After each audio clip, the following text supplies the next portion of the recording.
A Christmas Carol in Prose Being a Ghost Story of Christmas by Charles Dickens. Stave one Marley's ghost. Marley was dead, to begin with.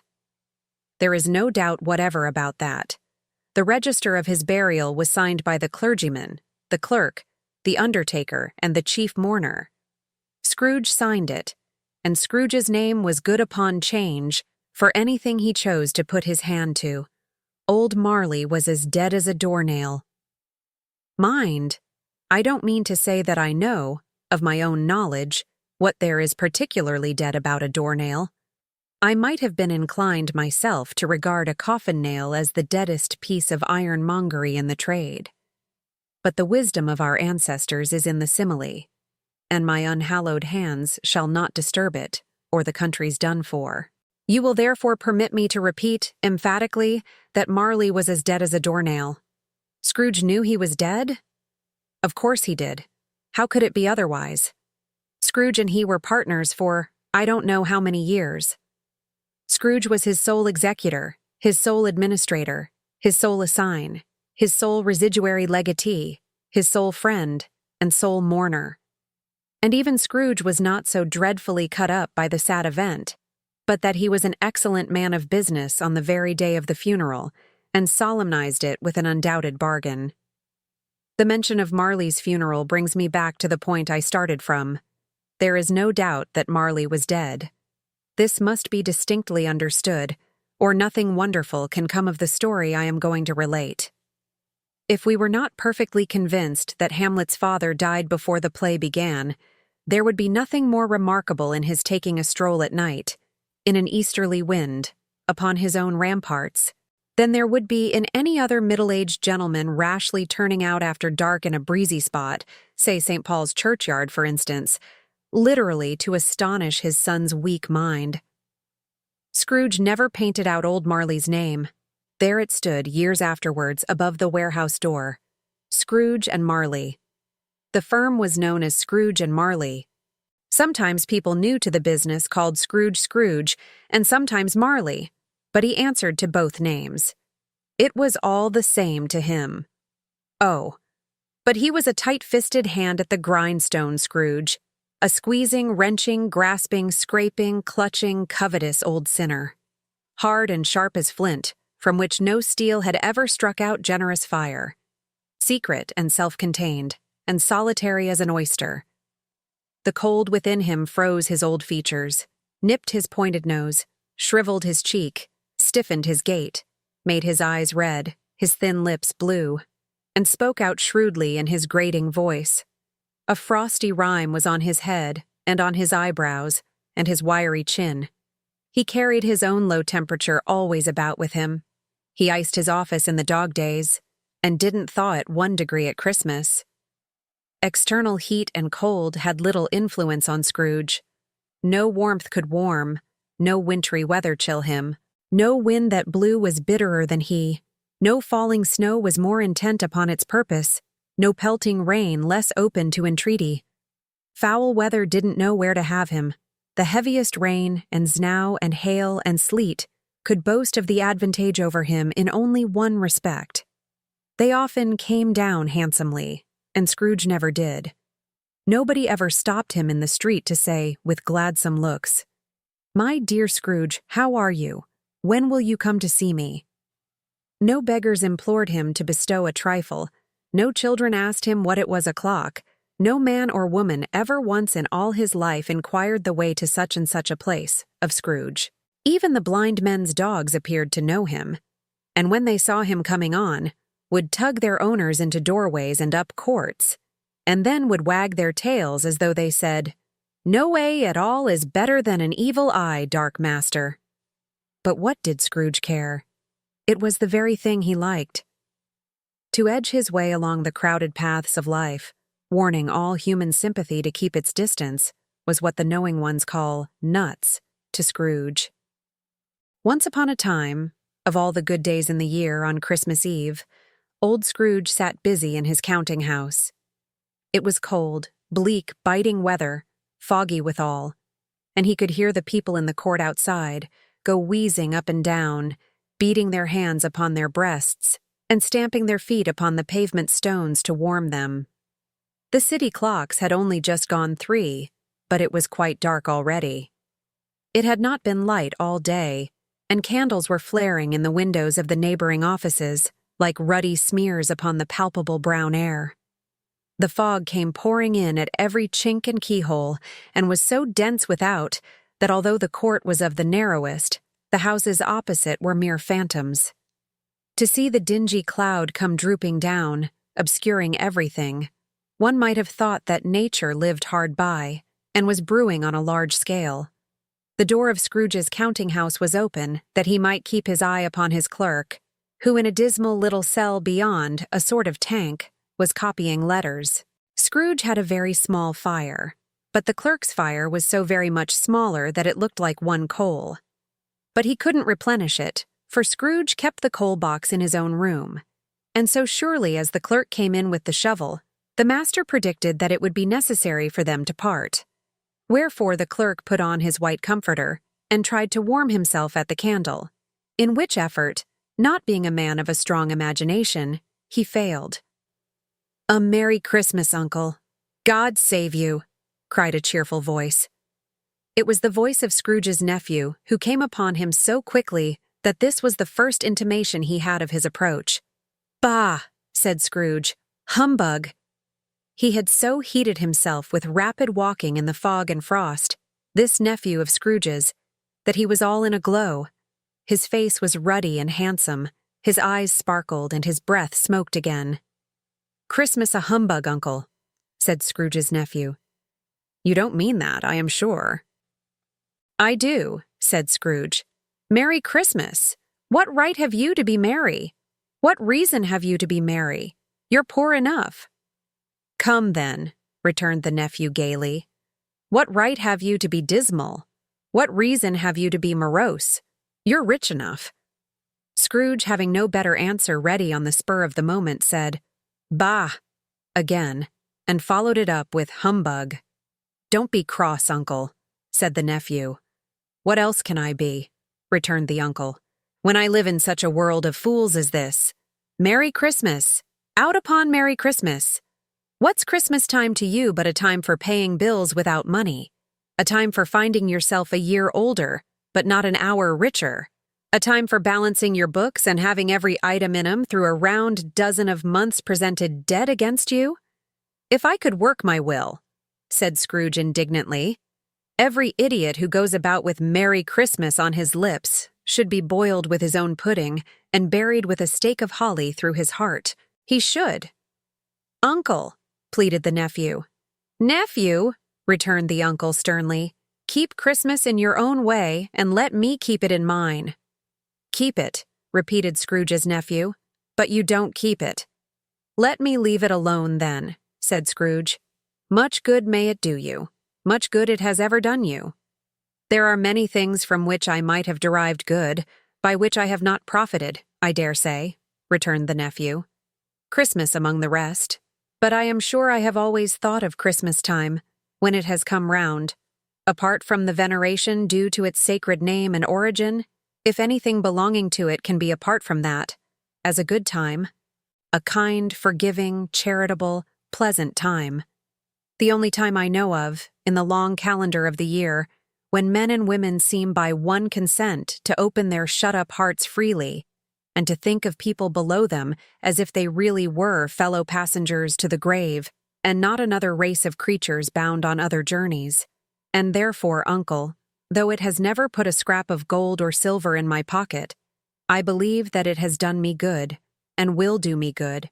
And I say, God bless it. The clerk in the tank involuntarily applauded. Becoming immediately sensible of the impropriety, he poked the fire and extinguished the last frail spark forever. "Let me hear another sound from you," said Scrooge, "and you'll keep your Christmas by losing your situation. You're quite a powerful speaker, sir," he added, turning to his nephew. "I wonder you don't go into Parliament. Don't be angry, Uncle. Come, dine with us tomorrow." Scrooge said that he would see him. Yes, indeed he did. He went the whole length of the expression and said that he would see him in that extremity first. "But why?" cried Scrooge's nephew. "Why? Why did you get married?" said Scrooge. "Because I fell in love." This lunatic, in letting Scrooge's nephew out, had let 2 other people in. They were portly gentlemen, pleasant to behold, and now stood with their hats off in Scrooge's office. They had books and papers in their hands and bowed to him. "Scrooge and Marley's, I believe," said one of the gentlemen, referring to his list. "Have I the pleasure of addressing Mr. Scrooge or Mr. Marley?" "Mr. Marley has been dead these 7 years," Scrooge replied. "He died 7 years ago, this very night. We have no doubt his liberality is well represented by his surviving partner," said the gentleman, presenting his credentials. It certainly was, for they had been 2 kindred spirits. At the ominous word liberality, Scrooge frowned and shook his head and handed the credentials back. "At this festive season of the year, Mr. Scrooge," said the gentleman, taking up a pen, "it is more than usually desirable that we should make some slight provision for the poor and destitute, who suffer greatly at the present time. Many thousands are in want of common necessaries. Hundreds of thousands are in want of common comforts, sir." "Are there no prisons?" asked Scrooge. "Plenty of prisons," said the gentleman, laying down the pen again. "And the union workhouses?" demanded Scrooge. "Are they still in operation?" "They are." "Still," returned the gentleman, "I wish I could say they were not." "The treadmill and the poor law are in full vigor, then?" said Scrooge. "Both very busy, sir." "Oh, I was afraid from what you said at first that something had occurred to stop them in their useful course," said Scrooge. "I'm very glad to hear it.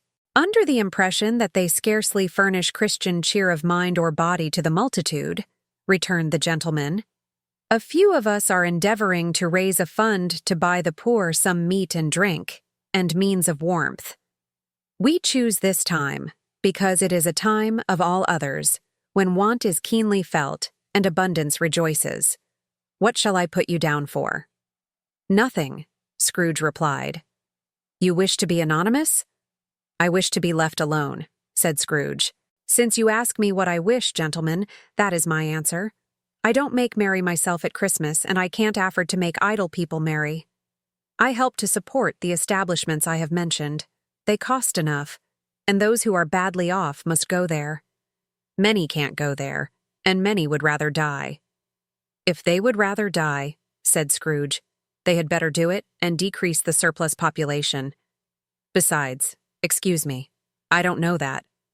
"But you might know it," observed the gentleman. "It's not my business," Scrooge returned.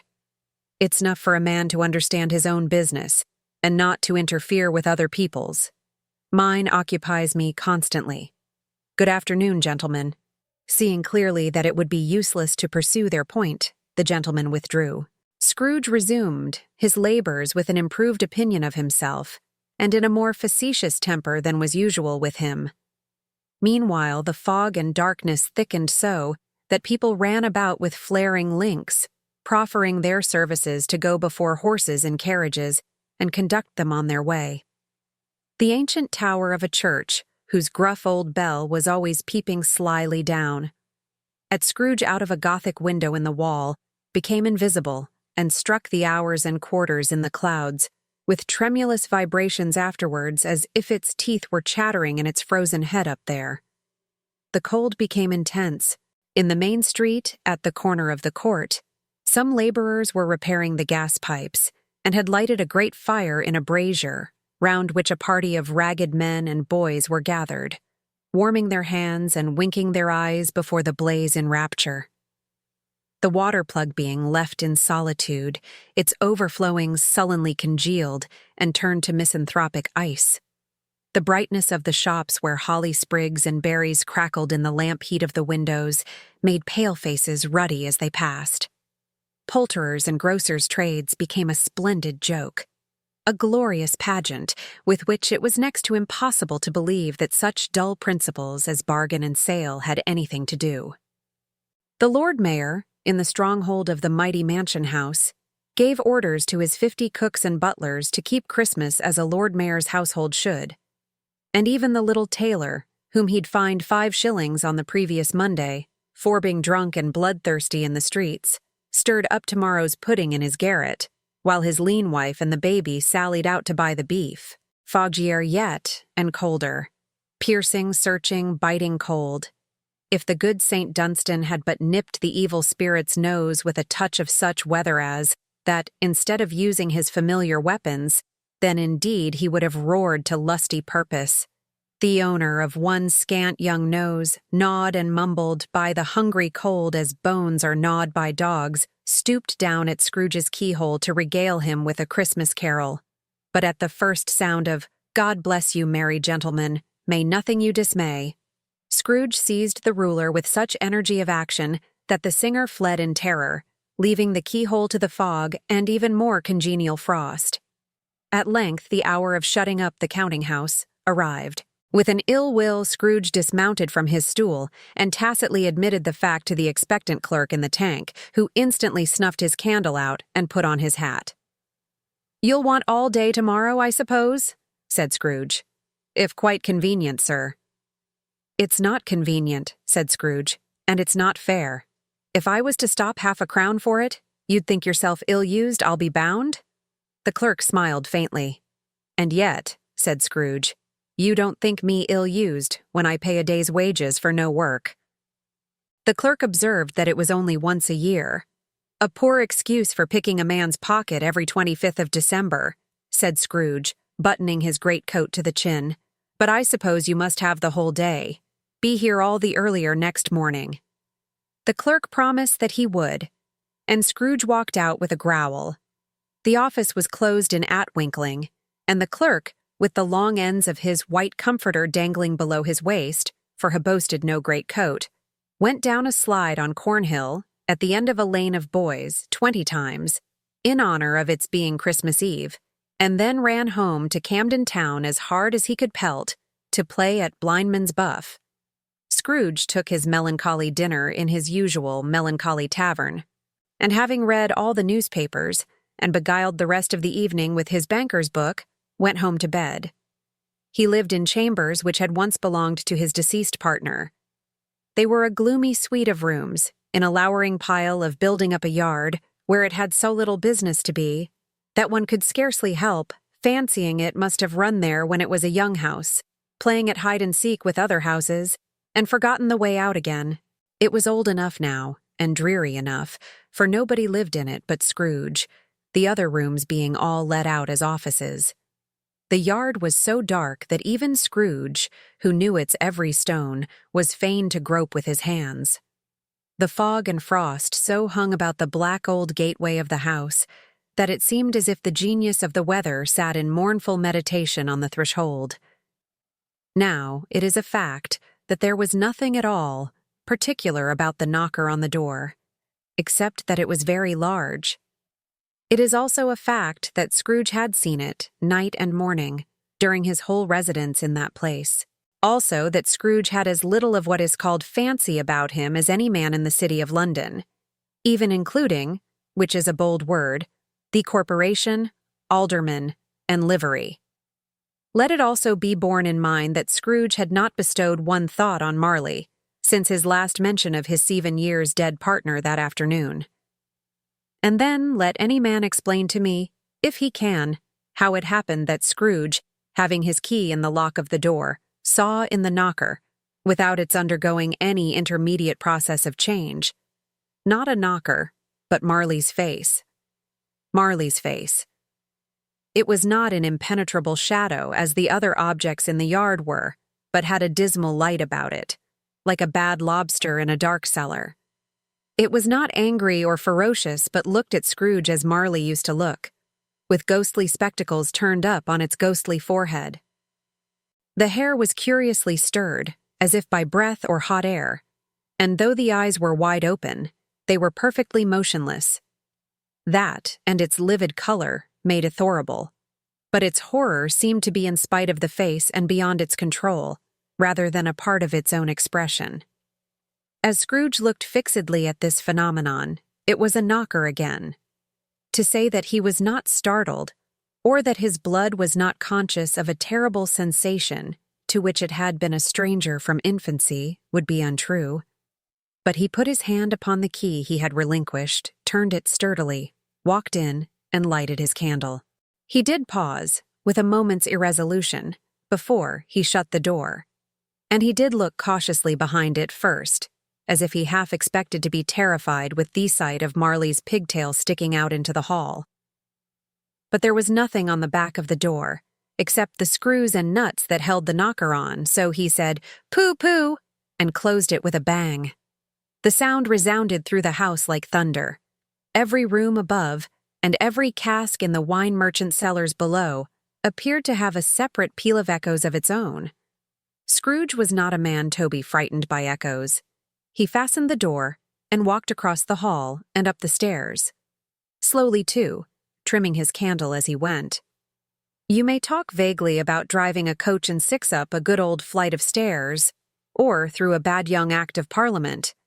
But I mean to say you might have got a hearse up that staircase and taken it broadwise with the splinter bar towards the wall and the door towards the balustrades, and done it easy. There was plenty of width for that and room to spare, which is perhaps the reason why Scrooge thought he saw a locomotive hearse going on before him in the gloom. Half a dozen gas lamps out of the street wouldn't have lighted the entry too well, so you may suppose that it was pretty dark with Scrooge's dip. Up Scrooge went, not caring a button for that. Darkness is cheap, and Scrooge liked it. But before he shut his heavy door, he walked through his rooms to see that all was right. He had just enough recollection of the face to desire to do that. Sitting room, bedroom, lumber room, all as they should be. Nobody under the table, nobody under the sofa. A small fire in the grate, spoon and basin ready, and the little saucepan of gruel, Scrooge had a cold in his head, upon the hob. Nobody under the bed, nobody in the closet, nobody in his dressing gown, which was hanging up in a suspicious attitude against the wall. Lumber room as usual. Old fire guard, old shoes, 2 fish baskets, washing stand on 3 legs, and a poker. Quite satisfied, he closed his door and locked himself in, double-locked himself in, which was not his custom. Thus secured against surprise, he took off his cravat, put on his dressing gown and slippers, and his nightcap, and sat down before the fire to take his gruel. It was a very low fire indeed, nothing on such a bitter night. He was obliged to sit close to it, and brood over it, before he could extract the least sensation of warmth from such a handful of fuel. The fireplace was an old one, built by some Dutch merchant long ago, and paved all round with quaint Dutch tiles, designed to illustrate the scriptures. There were Cains and Abels, Pharaoh's daughters, queens of Sheba, angelic messengers descending through the air on clouds like feather-beds, Abrahams, Belshazzars, apostles putting off to sea in butter boats, hundreds of figures to attract his thoughts. And yet that face of Marley, 7 years dead, came like the ancient prophet's rod, and swallowed up the whole. If each smooth tile had been a blank at first, with power to shape some picture on its surface from the disjointed fragments of his thoughts, there would have been a copy of old Marley's head on every one. "Humbug," said Scrooge, and walked across the room. After several turns, he sat down again. As he threw his head back in the chair, his glance happened to rest upon a bell, a disused bell, that hung in the room and communicated for some purpose now forgotten with a chamber in the highest story of the building. It was with great astonishment, and with a strange, inexplicable dread, that as he looked, he saw this bell begin to swing. It swung so softly in the outset that it scarcely made a sound, but soon it rang out loudly, and so did every bell in the house. This might have lasted half a minute, or a minute, but it seemed an hour. The bells ceased as they had begun together. They were succeeded by a clanking noise deep down below, as if some person were dragging a heavy chain over the casks in the wine merchant's cellar. Scrooge then remembered to have heard that ghosts in haunted houses were described as dragging chains. The cellar door flew open with a booming sound, and then he heard the noise much louder, on the floors below, then coming up the stairs, then coming straight towards his door. "It's humbug still," said Scrooge. "I won't believe it." His color changed, though, when, without a pause, it came on through the heavy door and passed into the room before his eyes. Upon its coming in, the dying flame leaped up, as though it cried, "I know him. Marley's ghost!" and fell again. The same face, the very same. Marley in his pigtail, usual waistcoat, tights and boots, the tassels on the latter bristling like his pigtail and his coat skirts, and the hair upon his head. The chain he drew was clasped about his middle.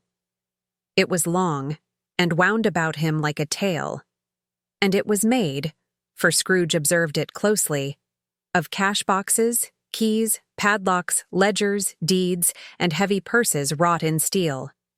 His body was transparent, so that Scrooge, observing him and looking through his waistcoat, could see the 2 buttons on his coat behind. Scrooge had often heard it said that Marley had no bowels, but he had never believed it until now. No, nor did he believe it even now.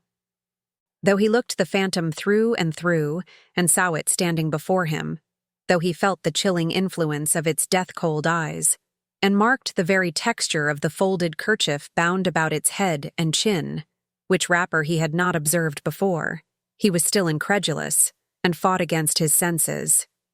"How now?" said Scrooge, caustic and cold as ever. "What do you want with me?" "Much."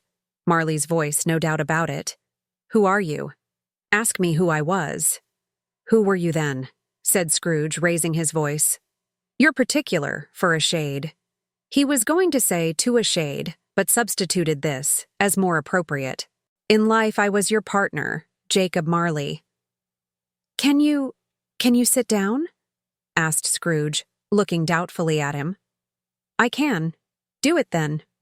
Scrooge asked the question because he didn't know whether a ghost so transparent might find himself in a condition to take a chair, and felt that in the event of its being impossible, it might involve the necessity of an embarrassing explanation. But the ghost sat down on the opposite side of the fireplace, as if he were quite used to it. "You don't believe in me," observed the ghost. "I don't," said Scrooge. "What evidence would you have of my reality beyond that of your senses?" "I don't know," said Scrooge. "Why do you doubt your senses?" "Because," said Scrooge, "a little thing affects them. A slight disorder of the stomach makes them cheats. You may be an undigested bit of beef, a blot of mustard, a crumb of cheese, a fragment of an underdone potato. There's more of gravy than of grave about you, whatever you are." Scrooge was not much in the habit of cracking jokes, nor did he feel, in his heart, by any means waggish then. The truth is that he tried to be smart as a means of distracting his own attention and keeping down his terror, for the spectre's voice disturbed the very marrow in his bones. To sit, staring at those fixed, glazed eyes, in silence, for a moment, would play, Scrooge felt, the very deuce with him. There was something very awful, too, in the spectre's being, provided with an infernal atmosphere of its own. Scrooge could not feel it himself, but this was clearly the case, for though the ghost sat perfectly motionless, its hair and skirts and tassels were still agitated as by the hot vapor from an oven.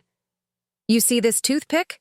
said Scrooge, returning quickly to the charge, for the reason just assigned, and wishing, though it were only for a second, to divert the vision's stony gaze from himself.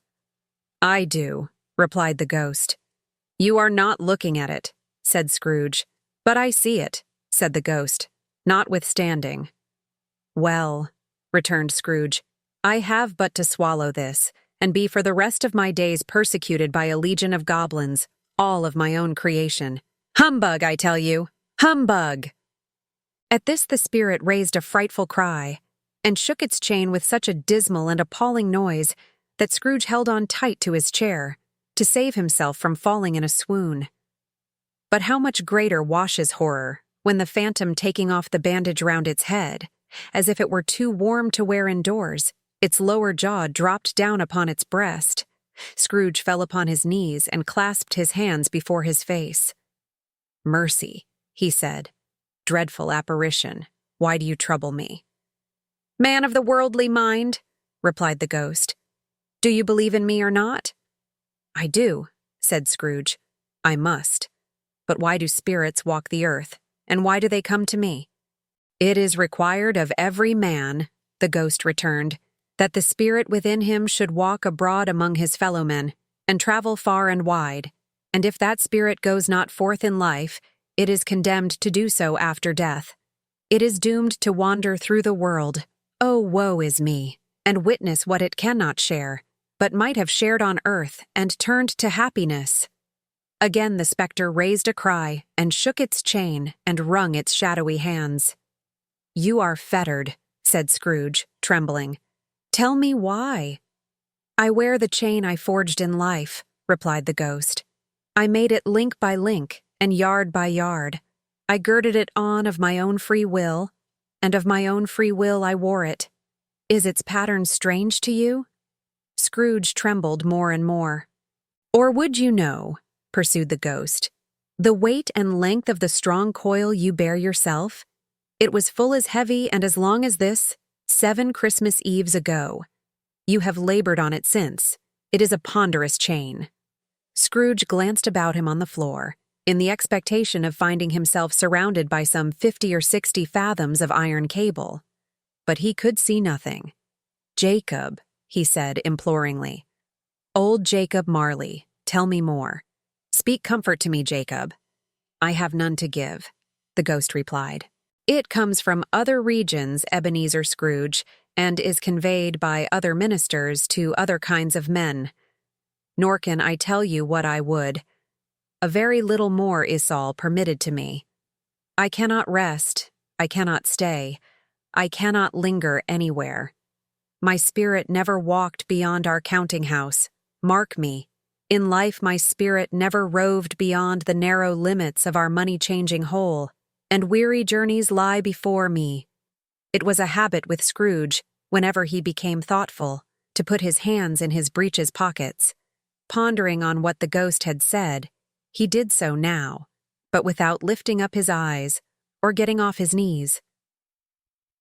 "You must have been very slow about it, Jacob," Scrooge observed in a businesslike manner, though with humility and deference. "Slow," the ghost repeated.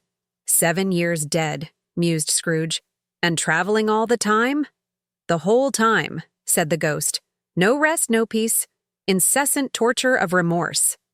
"You travel fast?" said Scrooge. "On the wings of the wind," replied the ghost. "You might have got over a great quantity of ground in 7 years," said Scrooge.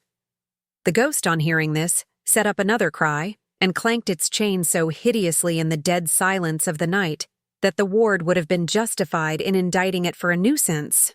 "Oh, captive, bound, and double-ironed," cried the phantom.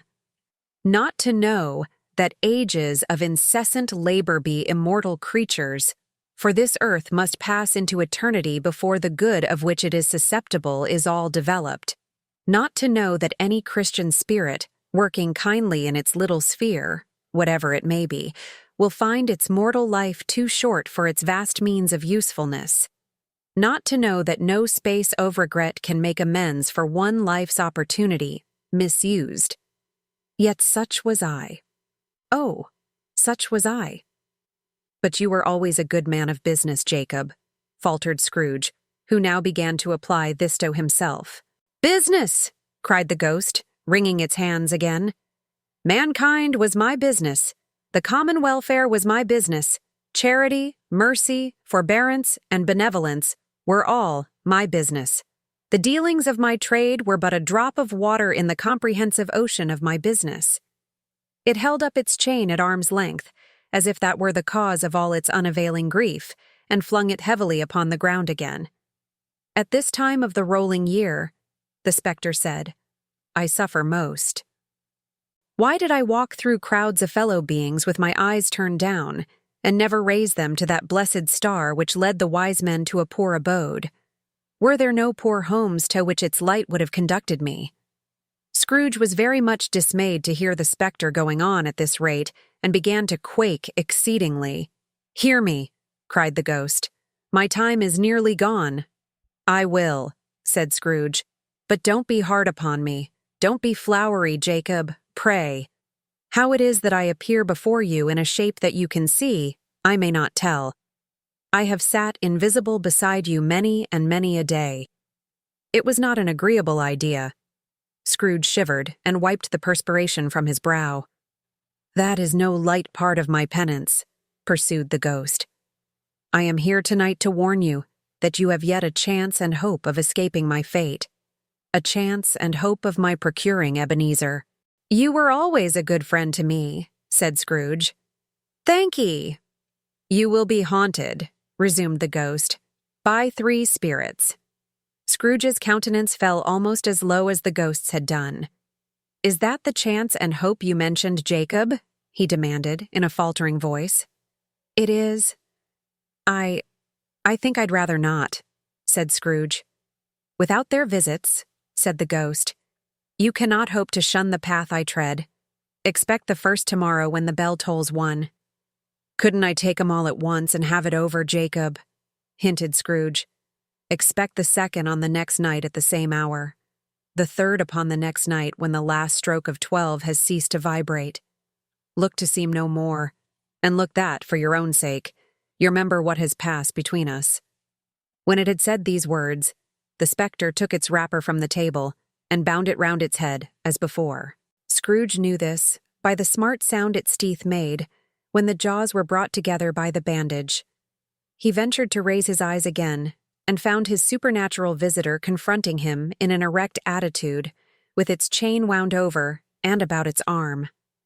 The apparition walked backward from him, and at every step it took, the window raised itself a little, so that when the spectre reached it, it was wide open. It beckoned Scrooge to approach, which he did. When they were within 2 paces of each other, Marley's ghost held up its hand, warning him to come no nearer. Scrooge stopped. Not so much in obedience, as in surprise and fear, for on the raising of the hand he became sensible of confused noises in the air, incoherent sounds of lamentation and regret, wailings inexpressibly sorrowful and self-accusatory. The spectre, after listening for a moment, joined in the mournful dirge, and floated out upon the bleak, dark night. Scrooge followed to the window, desperate in his curiosity. He looked out. The air was filled with phantoms, wandering hither and thither in restless haste, and moaning as they went. Every one of them wore chains like Marley's ghost. Some few, they might be guilty governments, were linked together. None were free. Many had been personally known to Scrooge in their lives. He had been quite familiar with one old ghost, in a white waistcoat, with a monstrous iron safe attached to its ankle, who cried piteously at being unable to assist a wretched woman with an infant, whom it saw below upon a doorstep. The misery with them all was, clearly, that they sought to interfere, for good, in human matters, and had lost the power forever. Whether these creatures faded into mist, or misenshrouded them, he could not tell. But they and their spirit voices faded together, and the night became as it had been when he walked home. Scrooge closed the window and examined the door by which the ghost had entered. It was double-locked, as he had locked it with his own hands, and the bolts were undisturbed. He tried to say, "Humbug," but stopped at the first syllable. And being from the emotion he had undergone, or the fatigues of the day, or his glimpse of the invisible world, or the dull conversation of the ghost, or the lateness of the hour, much in need of repose, went straight to bed without undressing and fell asleep upon the instant. Stave 2. The first of the 3 spirits. When Scrooge awoke, it was so dark that, looking out of bed, he could scarcely distinguish the transparent window from the opaque walls of his chamber. He was endeavoring to pierce the darkness with his ferret eyes, when the chimes of a neighboring church struck the 4 quarters, so he listened for the hour. To his great astonishment, the heavy bell went on from 6 to 7, and from 7 to 8, and regularly up Totwelve, then stopped. 12, it was past 2 when he went to bed. The clock was wrong. An icicle must have got into the works. 12! He touched the spring of his repeater to correct this most preposterous clock. Its rapid little pulse beat 12 and stopped. "Why, it isn't possible," said Scrooge, "that I can have slept through a whole day and far into another night. 'Tisn't possible that anything has happened to the sun, and this is 12 at noon." The idea being an alarming one, he scrambled out of bed and groped his way to the window. He was obliged to rub the frost off with the sleeve of his dressing gown before he could see anything, and could see very little then. All he could make out was that it was still very foggy and extremely cold, and that there was no noise of people running to and fro and making a great stir, as there unquestionably would have been if night had beaten off bright day and taken possession of the world. This was a great relief, because 3 days after sight of this first of exchange pay to Mr. Ebenezer Scrooge or his order, and so forth, would have become a mere United States security if there were no days to count by. Scrooge went to bed again and thought and thought and thought it over and over and over, and could make nothing of it. The more he thought, the more perplexed he was, and the more he endeavored not to think, the more he thought. Marley's ghost bothered him exceedingly. Every time he resolved within himself, after mature inquiry, that it was all a dream, his mind flew back again, like a strong spring released, to its first position, and presented the same problem to be worked all through. Was it a dream or not? Scrooge lay in this state until the chime had gone 3/4 more, when he remembered on a sudden that the ghost had warned him of a visitation when the bell tolled one. He resolved to lie awake until the hour was past, and, considering that he could no more go to sleep than go to heaven, this was perhaps the wisest resolution in his power. The quarter was so long that he was more than once convinced he must have sunk into a doze unconsciously, and missed the clock. At length it broke upon his listening ear. "Ding-dong! 1/4 past," said Scrooge, counting. "Ding-dong! 1/2 past," said Scrooge. "Ding-dong! 1/4 to it," said Scrooge. "Ding-dong! The hour itself," said Scrooge triumphantly, "and nothing else." He spoke before the hour bell sounded, which it now did with a deep, dull, hollow, melancholy one. Light flashed up in the room upon the instant, and the curtains of his bed were drawn. The curtains of his bed were drawn aside, I tell you, by a hand. Not the curtains at his feet, nor the curtains at his back, but those to which his face was addressed. The curtains of his bed were drawn aside, and Scrooge, starting up into a half-recumbent attitude, found himself face to face with the unearthly visitor who drew them. As close to it as I am now to you, and I am standing in the spirit at your elbow. It was a strange figure, like a child, yet not so like a child, as like an old man, viewed through some supernatural medium, which gave him the appearance of having receded from the view, and being diminished to a child's proportions. Its hair, which hung about its neck and down its back, was white as if with age, and yet the face had not a wrinkle in it, and the tenderest bloom was on the skin. The arms were every long and muscular, the hands the same, as if its hold were of uncommon strength. Its legs and feet, most delicately formed, were, like those upper members, bare. It wore a tunic of the purest white, and round its waist was bound a lustrous belt, the sheen of which was beautiful. It held a branch of fresh green holly in its hand, and, in singular contradiction of that wintry emblem, had its dress trimmed with summer flowers. But the strangest thing about it was that from the crown of its head there sprung a bright clear jet of light, by which all this was visible, and which was doubtless the occasion of its using, in its duller moments, a great extinguisher for a cap, which it now held under its arm. Even this, though, when Scrooge looked at it with increasing steadiness, was not its strangest quality. For as its belt sparkled and glittered now in one part and now in another, and what was light one instant at another time was dark? So the figure itself fluctuated in its distinctness, being now a thing with one arm, now with one leg, now with 20 legs, now a pair of legs without a head, now a head without a body, of which dissolving parts, no outline would be visible in the dense gloom wherein they melted away, and in thievery wonder of this, it would be itself again, distinct and clear as ever. "Are you the spirit, sir, whose coming was foretold, Tome?" asked Scrooge. "I am." The voice was soft and gentle, singularly low, as if instead of being so close beside him, it were at a distance. "Who and what are you?" Scrooge demanded. "I am the ghost of Christmas past." "Long past?" inquired Scrooge, observant of its dwarfish stature. "No, your past." Perhaps Scrooge could not have told anybody why, if anybody could have asked him, but he had a special desire to see the spirit in his cap, and begged him to be covered. "What?" exclaimed the ghost. "Would you so soon put out with worldly hands the light I give? Is it not enough that you are one of those whose passions made this cap, and force me through whole trains of years to wear it low upon my brow?" Scrooge reverently disclaimed all intention to offend or any knowledge of having willfully bonneted the spirit at any period of his life. He then made bold to inquire what business brought him there. "Your welfare," said the ghost. Scrooge expressed himself much obliged, but could not help thinking that a night of unbroken rest would have been more conducive to that end. The spirit must have heard him thinking, for it said immediately, "Your reclamation, then.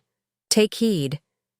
It put out its strong hand as it spoke, and clasped him gently by the arm. "Rise, and walk with me." It would have been in vain for Scrooge to plead that the weather and the hour were not adapted to pedestrian purposes. That bed was warm, and the thermometer a long way below, freezing. That he was clad but lightly in his slippers, dressing gown, and nightcap, and that he had a cold upon him at that time. The grasp, though gentle as a woman's hand, was not to be resisted.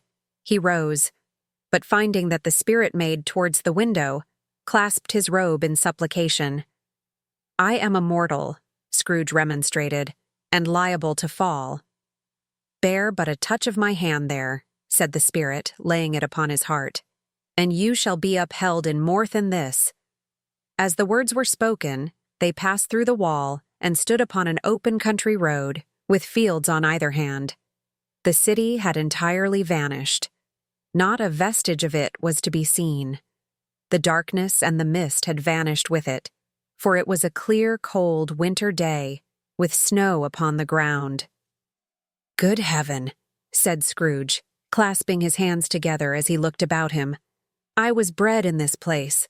I was a boy here." The spirit gazed upon him mildly.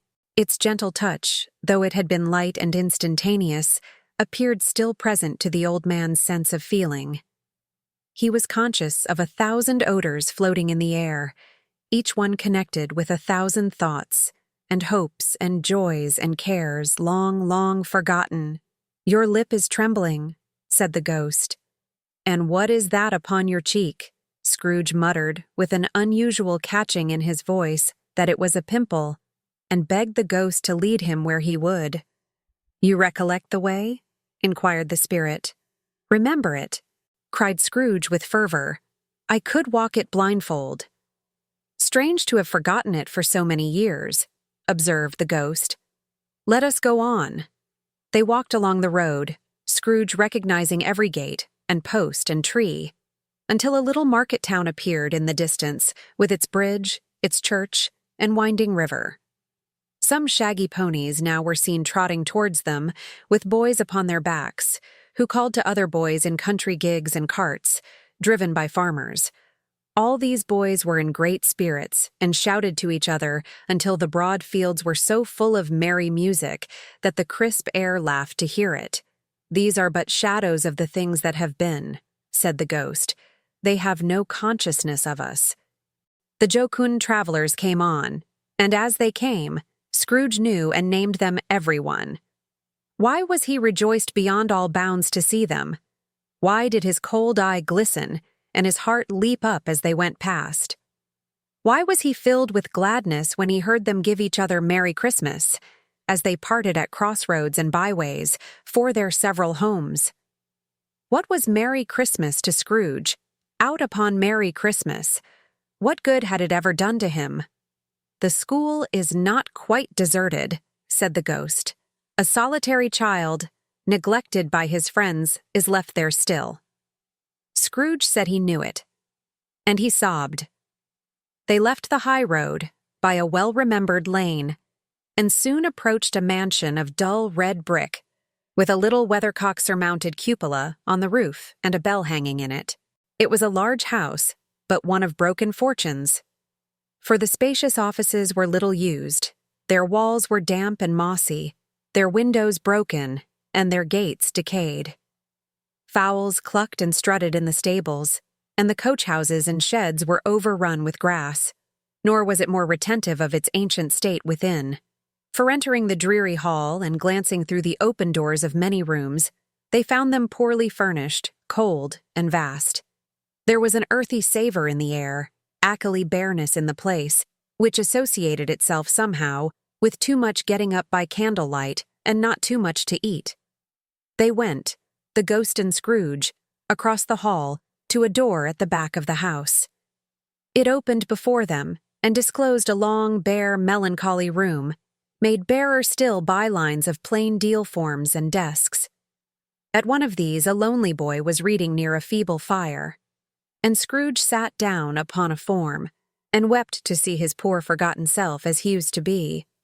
Not a latent echo in the house, not a squeak and scuffle from the mice behind the paneling, not a drip from the half-thawed waterspout in the dull yard behind, not a sigh among the leafless boughs of one despondent poplar, not the idle swinging of an empty storehouse door, no, not a clicking in the fire, but fell upon the heart of Scrooge with a softening influence and gave a freer passage to his tears. The spirit touched him on the arm and pointed to his younger self, intent upon his reading. Suddenly a man, in foreign garments, wonderfully real and distinct to look at, stood outside the window with an axe stuck in his belt and leading by the bridle an ass laden with wood. "Why, it's Ali Baba!" Scrooge exclaimed in ecstasy. "It's dear old honest Ali Baba. Yes, I know. One Christmas time, when yonder solitary child was left here all alone, he did come, for the first time, just like that. Poor boy." "And Valentine," said Scrooge, "and his wild brother Orson. There they go. And what's his name, who was put down in his drawers, asleep at the gate of Damascus? Don't you see him? And the Sultan's groom turned upside down by the genie. There he is upon his head. Serve him right. I'm glad of it. What business had he to be married to the princess?" To hear Scrooge expending all the earnestness of his nature on such subjects, in a most extraordinary voice, between laughing and crying, and to see his heightened and excited face, would have been a surprise to his business friends in the city indeed. "There's the parrot," cried Scrooge. "Green body and a yellow tail, with a thing like a lettuce growing out of the top of his head. There he is. Poor Robin Crusoe, he called him, when he came home again after sailing round the island. Poor Robin Crusoe. Where have you been, Robin Crusoe?" The man thought he was dreaming, but he wasn't. It was the parrot, you know. There goes Friday running for his life to the little creek. "Hello! Hoop! Hello!" Then, with a rapidity of transition very foreign to his usual character, he said in pity for his former self, "Poor boy," and cried again. "I wish," Scrooge muttered, putting his hand in his pocket and looking about him after drying his eyes with his cuff. "But it's too late now." "What is the matter?" asked the spirit. "Nothing," said Scrooge. "Nothing. There was a boy singing a Christmas carol at my door last night. I should like to have given him something, that's all." The ghost smiled thoughtfully and waved its hand, saying as it did so, "Let us see another Christmas." Scrooge's former self grew larger at the words, and the room became a little darker and more dirty. The panels shrunk, the windows cracked. Fragments of plaster fell out of the ceiling, and the naked laths were shown instead. But how all this was brought about, Scrooge knew no more than you do. He only knew that it was quite correct, that everything had happened so, that there he was, alone again, when all the other boys had gone home for the jolly holidays. He was not reading now, but walking up and down despairingly. Scrooge looked at the ghost, and with a mournful shaking of his head, glanced anxiously towards the door. It opened, and a little girl, much younger than the boy, came darting in, and putting her arms about his neck, and often kissing him, addressed him as her dear, dear brother. "I have come to bring you home, dear brother," said the child, clapping her tiny hands and bending down to laugh. "To bring you home, home, home." "Home, little Fan?" returned the boy. "Yes," said the child, brimful of glee. "Home for good and all. Home for ever and ever. Father is so much kinder than he used to be that home's like heaven. He spoke so gently to me one dear night when I was going to bed, that I was not afraid to ask him once more if you might come home. And he said, yes, you should, and sent me in a coach to bring you. And you're to be a man," said the child, opening her eyes, "and are never to come back here. But first, we're to be together all the Christmas long, and have the merriest time in all the world." "You are quite a woman, little Fan," exclaimed the boy. She clapped her hands and laughed, and tried to touch his head, but being too little, laughed again, and stood on tiptoe to embrace him. Then she began to drag him in her childish eagerness towards the door, and he, nothing loth to go, accompanied her. A terrible voice in the hall cried, "Bring down Master Scrooge's box there!" And in the hall appeared the schoolmaster himself, who glared on Master Scrooge with a ferocious condescension, and threw him into a dreadful state of mind by shaking hands with him. He then conveyed him and his sister into the veriest old well of a shivering best parlor that ever was seen, where the maps upon the wall and the celestial and terrestrial globes in the windows were waxy with cold. Here he produced a decanter of curiously light wine and a block of curiously heavy cake, and administered installments of those dainties to the young people, at the same time sending out a meager servant to offer a glass of something to the postboy, who answered that he thanked the gentleman, but if it was the same tap as he had tasted before, he had rather not. Master Scrooge's trunk being by this time tightened to the top of the chaise, the children bade the schoolmaster good-bye right willingly, and getting into it, drove gaily down the garden sweep, the quick wheels dashing the hoar-frost and snow from off the dark leaves of the evergreens like spray. "Always a delicate creature, whom a breath might have withered," said the ghost. "But she had a large heart." "So she had," cried Scrooge. "You're right. I will not gainsay it, spirit. God forbid." "She died a woman," said the ghost, "and had, as I think, children." "One child," Scrooge returned. "True," said the ghost. "Your nephew?" Scrooge seemed uneasy in his mind, and answered briefly, "Yes." Although they had but that moment left the school behind them, they were now in the busy thoroughfares of a city, where shadowy passengers passed and repassed, where shadowy carts and coaches battled for the way, and all the strife and tumult of a real city were. It was made plain enough by the dressing of the shops that here too it was Christmas time again, but it was evening, and the streets were lighted up. The ghost stopped at a certain warehouse door and asked Scrooge if he knew it. "Know it," said Scrooge. "Was I apprenticed here?" They went in. At sight of an old gentleman in a Welsh wig, sitting behind such a high desk, that if he had been 2 inches taller he must have knocked his head against the ceiling, Scrooge cried in great excitement, "Why, it's old Fezziwig! Bless his heart! It's Fezziwig alive again!" Old Fezziwig laid down his pen and looked up at the clock, which pointed to the hour of 7. He rubbed his hands, adjusted his capacious waistcoat, laughed all over himself, from his shoes to his organ of benevolence, and called out in a comfortable, oily, rich, fat, jovial voice, "Yo-ho there! Ebenezer! Dick!" Scrooge's former self, now grown a young man, came briskly in, accompanied by his fellow prentice. "Dick Wilkins, to be sure," said Scrooge to the ghost. "Bless me, yes. There he is. He was very much attached to me, was Dick. Poor Dick, dear, dear." "Yo-ho, my boys," said Fezziwig. "No more work tonight. Christmas Eve, Dick. Christmas, Ebenezer. Let's have the shutters up," cried old Fezziwig, with a sharp clap of his hands. "Before a man can say Jack Robinson." You wouldn't believe how those two fellows went at it. They charged into the street with the shutters, 1, 2, 3, had 'em up in their places, 4, 5, 6, barred 'em and pinned 'em, 7, 8, 9, and came back before you could have got to 12, panting like racehorses. "Hilly-ho!" cried old Fezziwig, skipping down from the high desk with wonderful agility. "Clear away, my lads, and let's have lots of room here. Hilly-ho, Dick. Cheer up, Ebenezer. Clear away." There was nothing they wouldn't have cleared away, or couldn't have cleared away, with old Fezziwig looking on. It was done in a minute. Every movable was packed off, as if it were dismissed from public life for evermore.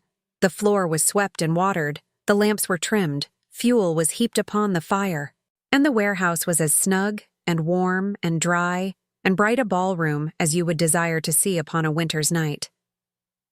In came a fiddler with a music book, and went up to the lofty desk, and made an orchestra of it, and tuned like 50 stomach aches. In came Mrs. Fezziwig, one vast substantial smile. In came the 3 Miss Fezziwigs, beaming and lovable. In came the 6 young followers whose hearts they broke. In came all the young men and women employed in the business. In came the housemaid, with her cousin the baker. In came the cook, with her brother's particular friend, the milkman. In came the boy from over the way, who was suspected of not having board enough from his master, trying to hide himself behind the girl from next door but one, who was proved to have had her ears pulled by her mistress. In they all came, one after another, some shyly, some boldly, some gracefully, some awkwardly, some pushing, some pulling. In they all came, anyhow and everyhow. Away they all went, 20 couple at once, hands half round and back again the other way, down the middle and up again, round and round in various stages of affectionate grouping, old top couple always turning up in the wrong place, new top couple starting off again as soon as they got there, all top couples at last, and not a bottom one to help them. When this result was brought about, old Fezziwig, clapping his hands to stop the dance, cried out, "Well done," and the fiddler plunged his hot face into a pot of porter, especially provided for that purpose. But scorning rest, upon his reappearance, he instantly began again, though there were no dancers yet, as if the other fiddler had been carried home, exhausted, on a shutter, and he were a brand-new man, resolved to beat him out of sight, or perish. There were more dances, and there were forfeits, and more dances, and there was cake, and there was negus, and there was a great piece of cold roast, and there was a great piece of cold boiled, and there were mince pies, and plenty of beer. But the great effect of the evening came after the roast and boiled, when the fiddler, an artful dog, mind, the sort of man who knew his business better than you or I could have told it him, struck up Sir Roger de Coverley. Then old Fezziwig stood out to dance with Mrs. Fezziwig. Top couple, too, with a good stiff piece of work cut out for them, 3 or 4 and 20 pair of partners. People who were not to be trifled with. People who would dance and had no notion of walking. But if they had been twice as many, 4 times, old Fezziwig would have been a match for them, and so would Mrs. Fezziwig. As to her, she was worthy to be his partner in every sense of the term. If that's not high praise, tell me higher, and I'll use it. A positive light appeared to issue from Fezziwig's calves. They shone in every part of the dance like moons. You couldn't have predicted, at any given time, what would have become of them next. And when old Fezziwig and Mrs. Fezziwig had gone all through the dance, advance and retire, both hands to your partner, bow and curtsy, corkscrew, thread the needle, and back again to your place. Fezziwig cut cut so deftly that he appeared to wink with his legs, and came upon his feet again without a stagger. When the clock struck 11, this domestic ball broke up. Mr. and Mrs. Fezziwig took their stations, one on either side of the door, and shaking hands with every person individually, as he or she went out, wished him or her a Merry Christmas. When everybody had retired but the two prentices, they did the same to them, and thus the cheerful voices died away, and the lads were left to their beds, which were under a counter in the back shop. During the whole of this time, Scrooge had acted like a man out of his wits. His heart and soul were in the scene, and with his former self. He corroborated everything, remembered everything, enjoyed everything, and underwent the strangest agitation. It was not until now, when the bright faces of his former self and Dick were turned from them, that he remembered the ghost, and became conscious that it was looking full upon him, while the light upon its head burnt very clear. "A small matter," said the ghost, "to make these silly folks so full of gratitude." "Small," echoed Scrooge. The spirit signed to him to listen to the two apprentices, who were pouring out their hearts in praise of Fezziwig, and when he had done so, said, "Why, is it not? He has spent but a few pounds of your mortal money, 3 or 4 perhaps. Is that so much that he deserves this praise?" "It isn't that," said Scrooge, heated by the remark, and speaking unconsciously like his former, not his latter, self. "It isn't that, spirit. He has the power to render us happy or unhappy, to make our service light or burdensome, a pleasure or a toil. Say that his power lies in words and looks, in things so slight and insignificant that it is impossible to add and count 'em up. What then? The happiness he gives is quite as great as if it cost a fortune." He felt the spirit's glance and stopped. "What is the matter?" asked the ghost. "Nothing particular," said Scrooge. "Something, I think," the ghost insisted. "No," said Scrooge. "No, I should like to be able to say a word or two to my clerk just now. That's all." His former self turned down the lamps as he gave utterance to the wish, and Scrooge and the ghost again stood side by side in the open air. "My time grows short," observed the spirit. "Quick." This was not addressed to Scrooge, or to anyone whom he could see, but it produced an immediate effect. For again, Scrooge saw himself. He was older now, a man in the prime of life.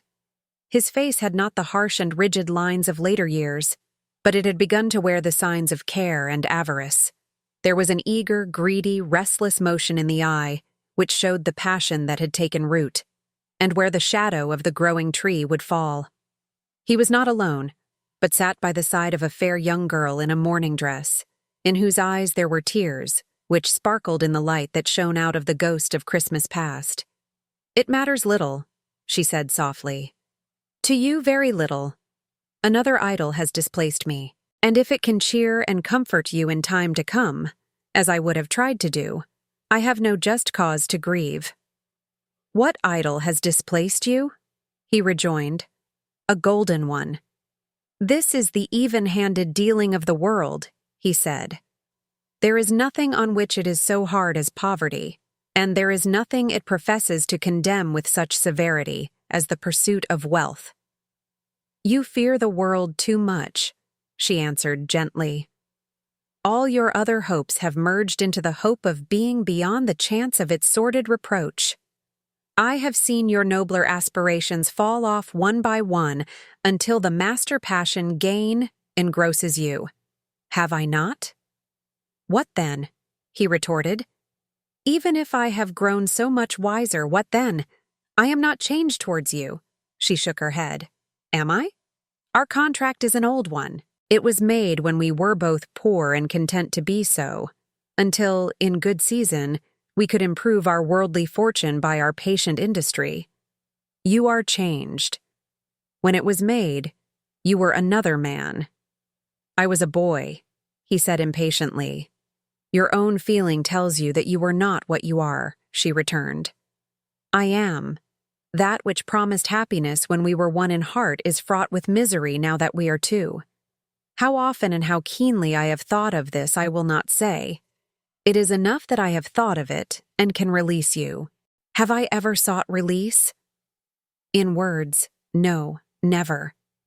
In what then? In a changed nature, in an altered spirit, in another atmosphere of life, another hope as its great end, in everything that made my love of any worth or value in your sight. If this had never been between us, said the girl, looking mildly but with steadiness upon him. Tell me, would you seek me out and try to win me now?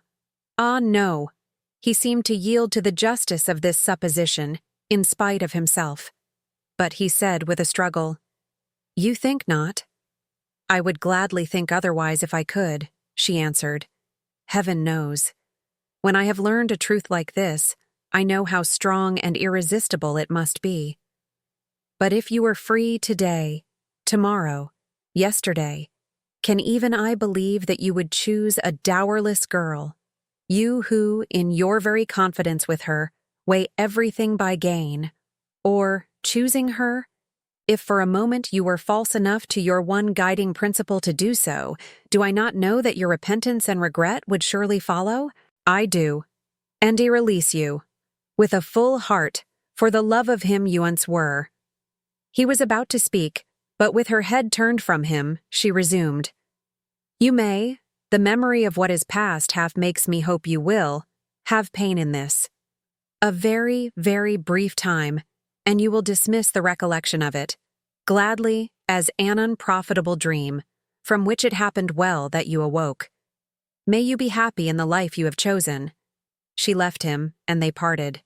Spirit, said Scrooge, show me no more. Conduct me home. Why do you delight to torture me? One shadow more, exclaimed the ghost. No more, cried Scrooge. No more. I don't wish to see it. Show me no more. But the relentless ghost pinioned him in both his arms and forced him to observe what happened next. They were in another scene and place, a room not very large or handsome, but full of comfort. Near to the winter fire sat a beautiful young girl, so like that last that Scrooge believed it was the same, until he saw her, now a comely matron, sitting opposite her daughter. The noise in this room was perfectly tumultuous, for there were more children there than Scrooge in his agitated state of mind could count. And, unlike the celebrated herd in the poem, they were not 40 children conducting themselves like one, but every child was conducting itself like 40. The consequences were uproarious beyond belief, but no one seemed to care. On the contrary, the mother and daughter laughed heartily and enjoyed it very much, and the latter, soon beginning to mingle in the sports, got pillaged by the young brigands most ruthlessly. What would I not have given to be one of them? Though I never could have been so rude, no, I wouldn't for the wealth of all the world have crushed that braided hair and torn it down, and for the precious little shoe I wouldn't have plucked it off, God bless my soul, to save my life. As to measuring her waist in sport, as they did bold young brood, I couldn't have done it. I should have expected my arm to have grown round it for a punishment, and never come straight again. And yet I should have dearly liked, I own, to have touched her lips, to have questioned her, that she might have opened them, to have looked upon the lashes of her downcast eyes, and never raised a blush, to have let loose waves of hair, an inch of which would be a keepsake beyond price. In short, I should have liked, I do confess, to have had the lightest license of a child, and yet to have been man enough to know its value.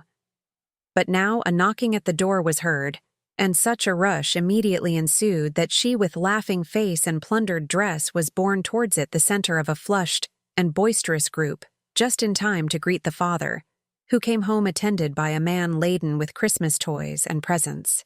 Then the shouting and the struggling and the onslaught that was made on the defenseless porter, the scaling him with chairs for ladders to dive into his pockets, despoil him of brown paper parcels, hold on tight by his cravat, hug him round his neck, pommel his back, and kick his legs in irrepressible affection. The shouts of wonder and delight with which the development of every package was received. The terrible announcement that the baby had been taken in the act of putting a doll's frying pan into his mouth and was more than suspected of having swallowed a fictitious turkey glued on a wooden platter. The immense relief of finding this a false alarm, the joy and gratitude and ecstasy, they are all indescribable alike. It is enough that by degrees the children and their emotions got out of the parlor, and by one stair at a time, up to the top of the house, where they went to bed and so subsided. And now Scrooge looked on more attentively than ever when the master of the house, having his daughter leaning fondly on him, sat down with her and her mother at his own fireside. And when he thought that such another creature, quite as graceful and as full of promise, might have called him father, and been a springtime in the haggard winter of his life, his sight grew very dim indeed. "Belle," said the husband, turning to his wife with a smile, "I saw an old friend of yours this afternoon. Who was it? Guess? How can I? Tut, don't I know?" she added in the same breath, laughing as he laughed. "Mr. Scrooge. Mr. Scrooge it was. I passed his office window, and as it was not shut up, and he had a candle inside, I could scarcely help seeing him. His partner lies upon the point of death, I hear, and there he sat alone. Quite alone in the world, I do believe." "Spirit," said Scrooge in a broken voice, "remove me from this place." "I told you these were shadows of the things that have been," said the ghost. "That they are what they are, do not blame me." "Remove me," Scrooge exclaimed. "I cannot bear it." He turned upon the ghost, and seeing that it looked upon him with a face, in which in some strange way there were fragments of all the faces it had shown him, wrestled with it. "Leave me. Take me back. Haunt me no longer." In the struggle, if that can be called a struggle in which the ghost, with no visible resistance on its own part, was undisturbed by any effort of its adversary, Scrooge observed that its light was burning high and bright, and dimly, connecting that with its influence over him, he seized the extinguisher cap, and by a sudden action pressed it down upon its head. The spirit dropped beneath it, so that the extinguisher covered its whole form. But though Scrooge pressed it down with all his force, he could not hide the light, which streamed from under it, in an unbroken flood upon the ground. He was conscious of being exhausted, and overcome by an irresistible drowsiness, and further, of being in his own bedroom. He gave the cap a parting squeeze, in which his hand relaxed, and had barely time to reel to bed, before he sank into a heavy sleep. Stave 3. The second of the three spirits. Awaking in the middle of a prodigiously tough snore, and sitting up in bed to get his thoughts together, Scrooge had no occasion to be told that the bell was again upon the stroke of 1. He felt that he was restored to consciousness in the right nick of time, for the especial purpose of holding a conference with the second messenger dispatched to him through Jacob Marley's intervention. But finding that he turned uncomfortably cold when he began to wonder which of his curtains this new spectre would draw back, he put them every one aside with his own hands, and lying down, again, established a sharp lookout all round the bed. For he wished to challenge the spirit on the moment of its appearance, and did not wish to be taken by surprise, and made nervous. Gentlemen of the free and easy sort, who plume themselves on being acquainted with a move or two, and being usually equal to the time of day, express the wide range of their capacity for adventure by observing that they are good for anything from pitch and toss to manslaughter. Between which opposite extremes, no doubt, there lies a tolerably wide and comprehensive range of subjects. Without venturing for Scrooge quite as heartily as this, I don't mind calling on you to believe that he was ready for a good broad field of strange appearances, and that nothing between a baby and rhinoceros would have astonished him very much. Now, being prepared for almost anything, he was not by any means prepared for nothing, and consequently, when the bell struck 1 and no shape appeared, he was taken with a violent fit of trembling. 5 minutes, 10 minutes, a quarter of an hour went by, yet nothing came. All this time, he lay upon his bed, the very core and center of a blaze of ruddy light, which streamed upon it when the clock proclaimed the hour, and which, being only light, was more alarming than a dozen ghosts, as he was powerless to make out what it meant, or would be at, and was sometimes apprehensive that he might be at that very moment an interesting case of spontaneous combustion, without having the consolation of knowing it. At last, however, he began to think, as you or I would have thought at first, for it is always the person not in the predicament who knows what ought to have been done in it, and would unquestionably have done it too. At last, I say, he began to think that the source and secret of this ghostly light might be in the adjoining room, from whence on further tracing it, it seemed to shine. This idea taking full possession of his mind, he got up softly and shuffled in his slippers to the door. The moment Scrooge's hand was on the lock, a strange voice called him by his name and bade him enter. He obeyed. It was his own room. There was no doubt about that, but it had undergone a surprising transformation. The walls and ceiling were so hung with living green that it looked a perfect grove, from every part of which bright gleaming berries glistened. The crisp leaves of holly, mistletoe, and ivy reflected back the light, as if so many little mirrors had been scattered there, and such a mighty blaze went roaring up the chimney, as that dull petrification of a hearth had never known in Scrooge's time, or Marley's, or for many and many a winter season gone. Heaped up on the floor, to form a kind of throne, were turkeys, geese, game, poultry, brawn, great joints of meat, sucking pigs, long wreaths of sausages, mince pies, plum puddings, barrels of oysters, red-hot chestnuts, cherry-cheeked apples, juicy oranges, luscious pears, immense twelfth cakes, and seething bowls of punch that made the chamber dim with their delicious steam. In easy state upon this couch, there sat a jolly giant, glorious Tosi, who bore a glowing torch, in shape not unlike Plenty's horn, and held it up, high up, to shed its light on Scrooge as he came peeping round the door. "Come in," exclaimed the ghost. "Come in, and know me better, man." Scrooge entered timidly and hung his head before this spirit. He was not the dogged Scrooge he had been, and though the spirit's eyes were clear and kind, he did not like to meet them. "I am the ghost of Christmas present," said the spirit. "Look upon me." Scrooge reverently did so. It was clothed in one simple green robe, or mantle, bordered with white fur. This garment hung so loosely on the figure that its capacious breast was bare, as if disdaining to be warded or concealed by any artifice. Its feet, observable beneath the ample folds of the garment, were also bare, and on its head it wore no other covering than a holly wreath, set here and there with shining gossicles. Its dark brown curls were long and free as its genial face, its sparkling eye, its open hand, its cheery voice, its unconstrained demeanor, and its joyful air. Girded round its middle was an antique scabbard, but no sword was in it, and the ancient sheath was eaten up with rust. "You have never seen the like of me before," exclaimed the spirit. "Never," Scrooge made answer to it. "Have never walked forth with the younger members of my family, meaning, for I am very young, my elder brothers born in these later years," pursued the phantom. "I don't think I have," said Scrooge. "I am afraid I have not. Have you had many brothers, spirit?" "More than 1,800, said the ghost. "A tremendous family to provide for," muttered Scrooge. The ghost of Christmas present rose.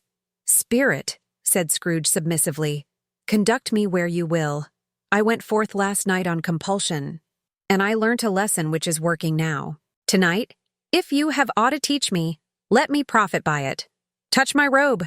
Scrooge did as he was told and held it fast. Holly, mistletoe, red berries, ivy, turkeys, geese, game, poultry, brawn, meat, pigs, sausages, oysters, pies, puddings, fruit, and punch all vanished instantly.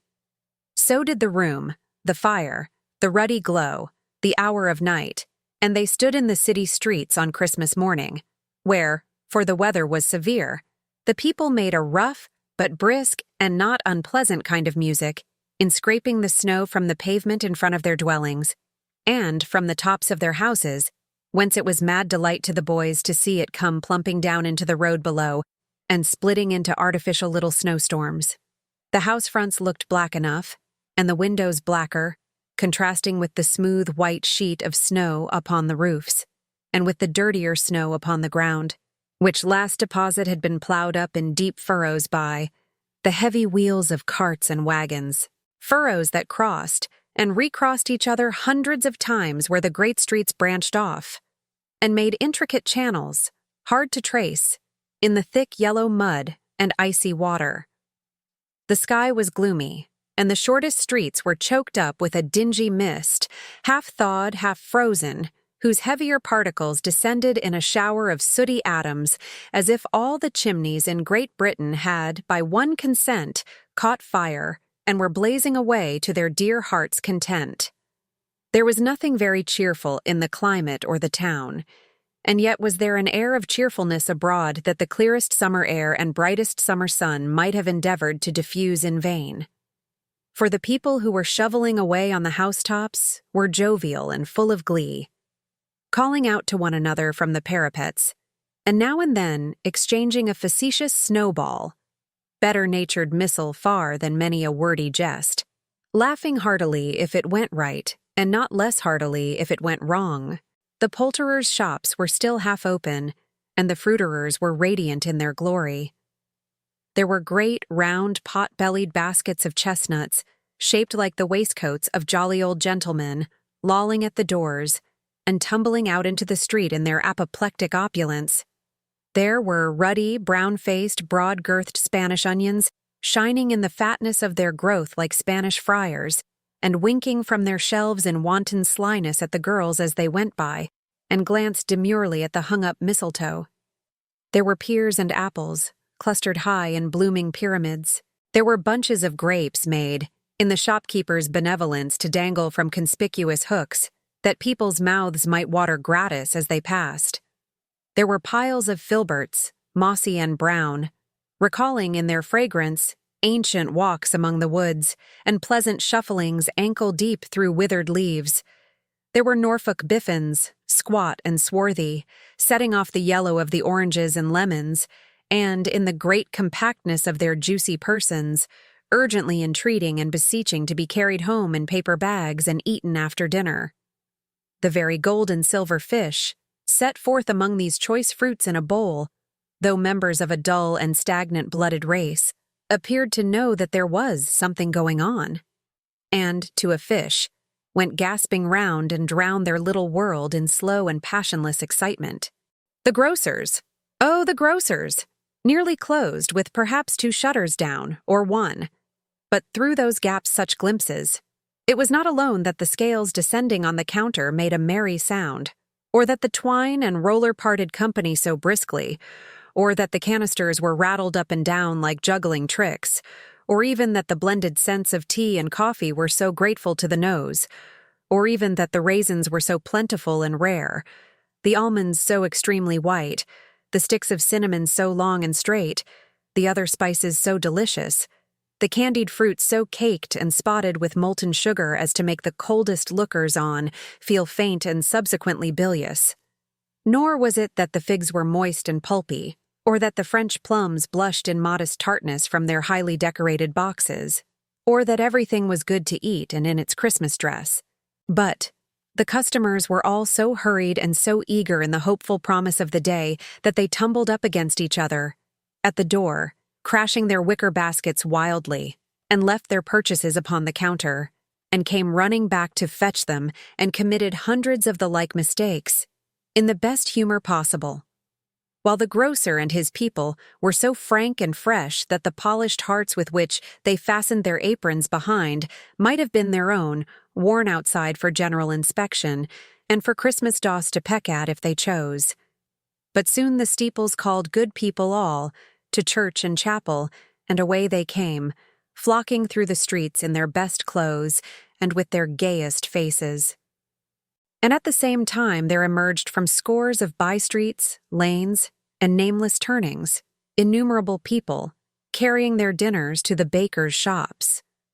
The sight of these poor revelers appeared to interest the spirit very much, for he stood with Scrooge beside him in a baker's doorway, and taking off the covers as their bearers passed, sprinkled incense on their dinners from his torch. And it was a very uncommon kind of torch, for once or twice when there were angry words between some dinner carriers who had jostled each other, heshed a few drops of water on them from it, and their good humor was restored directly, for they said, "It was a shame to quarrel upon Christmas Day." And so it was. God love it, so it was. In time the bells ceased and the bakers were shut up, and yet there was a genial shadowing forth of all these dinners and the progress of their cooking in the thawed blotch of wet above each baker's oven, where the pavement smoked as if its stones were cooking too. "Is there a peculiar flavor in what you sprinkle from your torch?" asked Scrooge. "There is. My own." "Would it apply to any kind of dinner on this day?" asked Scrooge. "To any kindly given. To a poor one most." "Why to a poor one most?" asked Scrooge. "Because it needs it most." "Spirit," said Scrooge, after a moment's thought, "I wonder you, of all the beings in the many worlds about us, should desire to cramp these people's opportunities of innocent enjoyment." "Aye," cried the spirit, "you would deprive them of their means of dining every seventh day, often the only day on which they can be said to dine at all," said Scrooge. "Wouldn't you?" "Aye," cried the spirit. "You seek to close these places on the seventh day?" said Scrooge. "And it comes to the same thing." "I seek," exclaimed the spirit. "Forgive me if I am wrong. It has been done in your name, or at least in that of your family," said Scrooge. "There are some upon this earth of yours," returned the spirit, "who lay claim to know us, and who do their deeds of passion, pride, ill will, hatred, envy, bigotry, and selfishness in our name, who are as strange to us and all our kith and kin as if they had never lived. Remember that, and charge their doings on themselves, not us." Scrooge promised that he would, and they went on, invisible, as they had been before, into the suburbs of the town. It was a remarkable quality of the ghost, which Scrooge had observed at the baker's, that notwithstanding his gigantic size, he could accommodate himself to any place with ease, and that he stood beneath a low roof quite as gracefully and like a supernatural creature as it was possible he could have done in any lofty hall. And perhaps it was the pleasure the good spirit had in showing off this power of his, or else it was his own kind, generous, hearty nature, and his sympathy with all poor men, that led him straight to Scrooge's clerks. For there he went, and took Scrooge with him, holding to his robe.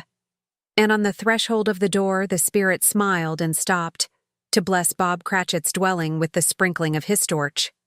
Think of that. Bob had but 15 bob a week himself. He pocketed on Saturdays but 15 copies of his Christian name, and yet the ghost of Christmas present blessed his 4-roomed house. Then up rose Mrs. Cratchit, Cratchit's wife, dressed out but poorly in a twice-turned gown, but brave in ribbons which are cheap and make a goodly show for 6pence, and she laid the cloth, assisted by Belinda Cratchit, second of her daughters, also brave in ribbons, while Master Peter Cratchit plunged a fork into the saucepan of potatoes, and getting the corners of his monstrous shirt collar, Bob's private property, conferred upon his son and heir in honor of the day, into his mouth, rejoiced to find himself so gallantly attired, and yearned to show his linen in the fashionable parks. And now 2 smaller Cratchits, boy and girl, came tearing in, screaming that outside the baker's they had smelt the goose and known it for their own, and basking in luxurious thoughts of sage and onion, these young Cratchits danced about the table, and exalted Master Peter Cratchit to Theskies, while he, not proud, although his collars nearly choked him, blew the fire, until the slow potatoes bubbling up knocked loudly at the saucepan lid to be let out and peeled. "What has ever got your precious father, then?" said Mrs. Cratchit. "And your brother, Tiny Tim, and Martha, weren't as late last Christmas Day by half an hour?" "Here's Martha, mother," said a girl, appearing as she spoke. "Here's Martha, mother," cried the 2 young Cratchits. Hurrah! There's such a goose, Martha. Why, bless your heart alive, my dear, how late you are, said Mrs. Cratchit, kissing her a dozen times and taking off her shawl and bonnet for her with officious zeal. We'd a deal of work to finish up last night, replied the girl, and had to clear away this morning, Mother.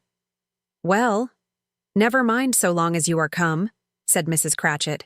Sit ye down before the fire, my dear, and have a warm, Lord bless ye. No, no, there's father coming, cried the two young Cratchits, who were everywhere at once. Hide, Martha, hide!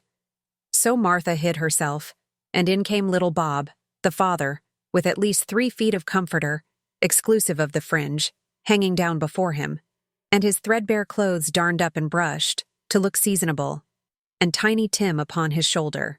Alas for Tiny Tim, he bore a little crutch, and had his limbs supported by an iron frame. Why, where's our Martha? Cried Bob Cratchit, looking round. Not coming, said Mrs. Cratchit. Not coming, said Bob, with a sudden declension in his high spirits, for he had been Tim's blood horse all the way from church, and had come home rampant. Not coming upon Christmas Day. Martha didn't like to see him disappointed, if it were only in joke, so she came out prematurely from behind the closet door, and ran into his arms, while the two young Cratchits hustled Tiny Tim, and bore him off into the wash-house, that he might hear the pudding singing in the copper. And how did little Tim behave? Asked Mrs. Cratchit when she had rallied Bob on his credulity, and Bob had hugged his daughter to his heart's content. As good as gold, said Bob, and better. Somehow he gets thoughtful, sitting by himself so much, and thinks these strangest things you ever heard. He told me, coming home, that he hoped the people saw him in the church, because he was a cripple, and it might be pleasant to them to remember upon Christmas Day, who made lame beggars walk and blind men see. Bob's voice was tremulous when he told them this, and trembled more when he said that Tiny Tim was growing strong and hearty. His active little crutch was heard upon the floor, and back came Tiny Tim before another word was spoken, escorted by his brother and sister to his stool before the fire, and while Bob, turning up his cuffs, as if, poor fellow, they were capable of being made more shabby, compounded some hot mixture in a jug with gin and lemons, and stirred it round and put it on the hob to simmer. Master Peter and the two ubiquitous young Cratchits went to fetch the goose, with which they soon returned in high procession. Such a bustle ensued that you might have thought a goose the rarest of all birds, a feathered phenomenon, to which a black swan was a matter of course, and in truth it was something very like it in that house. Mrs. Cratchit made the gravy, ready beforehand in a little saucepan, hissing hot. Master Peter mashed the potatoes with incredible vigor. Miss Belinda sweetened up the applesauce. Martha dusted the hot plates. Bob took Tiny Tim beside him in a tiny corner at the table. The two young Cratchits set chairs for everybody, not forgetting themselves, and mounting guard upon their posts, crammed spoons into their mouths, lest they should shriek for goose before their turn came to be helped. At last the dishes were set on, and grace was said. It was succeeded by a breathless pause, as Mrs. Cratchit, looking slowly all along the carving knife, prepared to plunge it in the breast.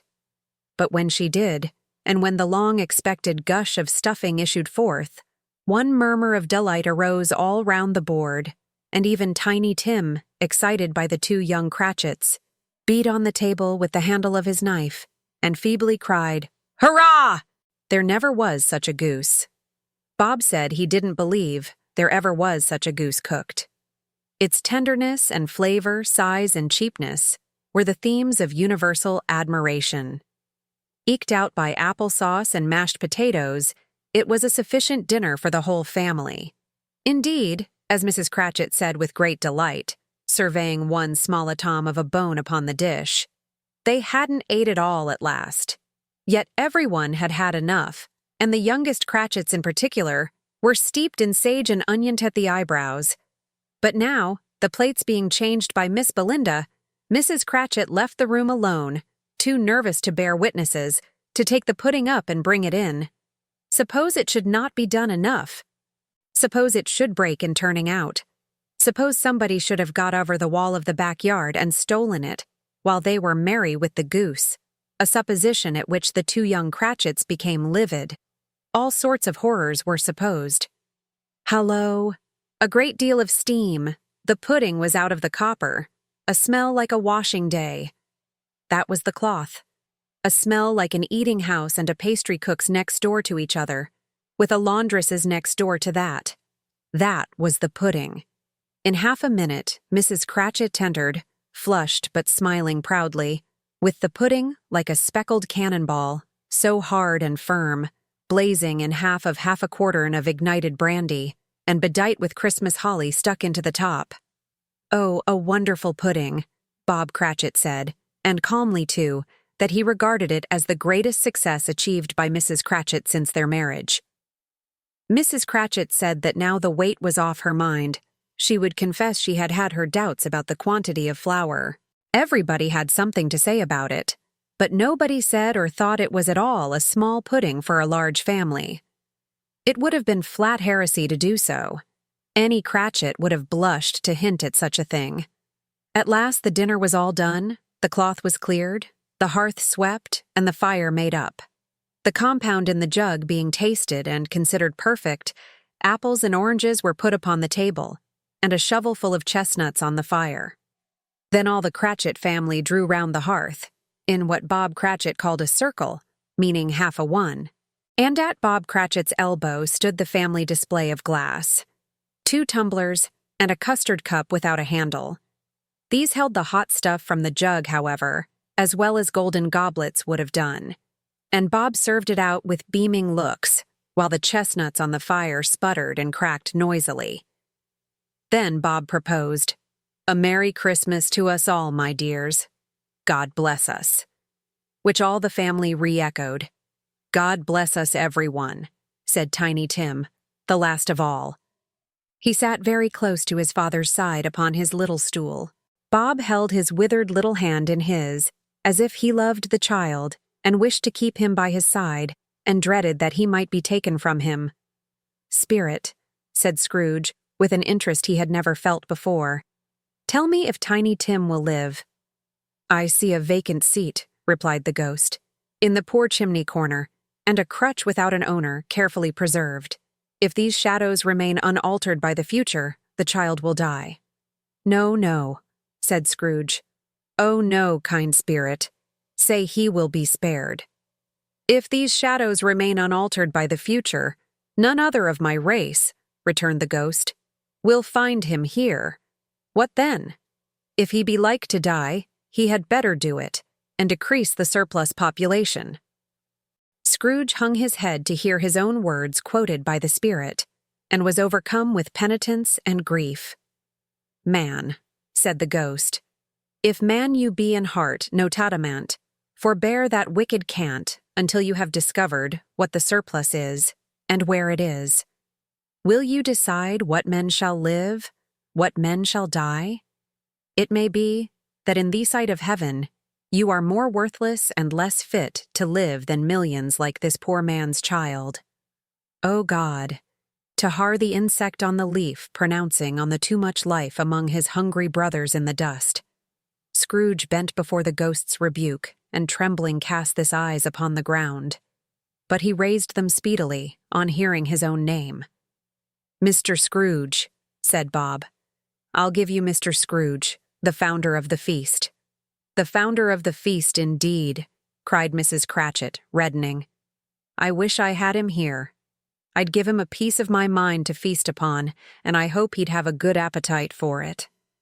"My dear," said Bob, "the children, Christmas Day." "It should be Christmas Day, I am sure," said she, "on which one drinks the health of such an odious, stingy, hard, unfeeling man as Mr. Scrooge. You know he is, Robert. Nobody knows it better than you do, poor fellow." "My dear," was Bob's mild answer, "Christmas Day." "I'll drink his health for your sake and the day's," said Mrs. Cratchit. "Not for his. Long life to him. A Merry Christmas and a Happy New Year. He'll be very merry and very happy, I have no doubt." The children drank the toast after her. It was the first of their proceedings which had no heartiness. Tiny Tim drank it last of all, but he didn't care twopence for it. Scrooge was the ogre of the family. The mention of his name cast a dark shadow on the party, which was not dispelled for full 5 minutes.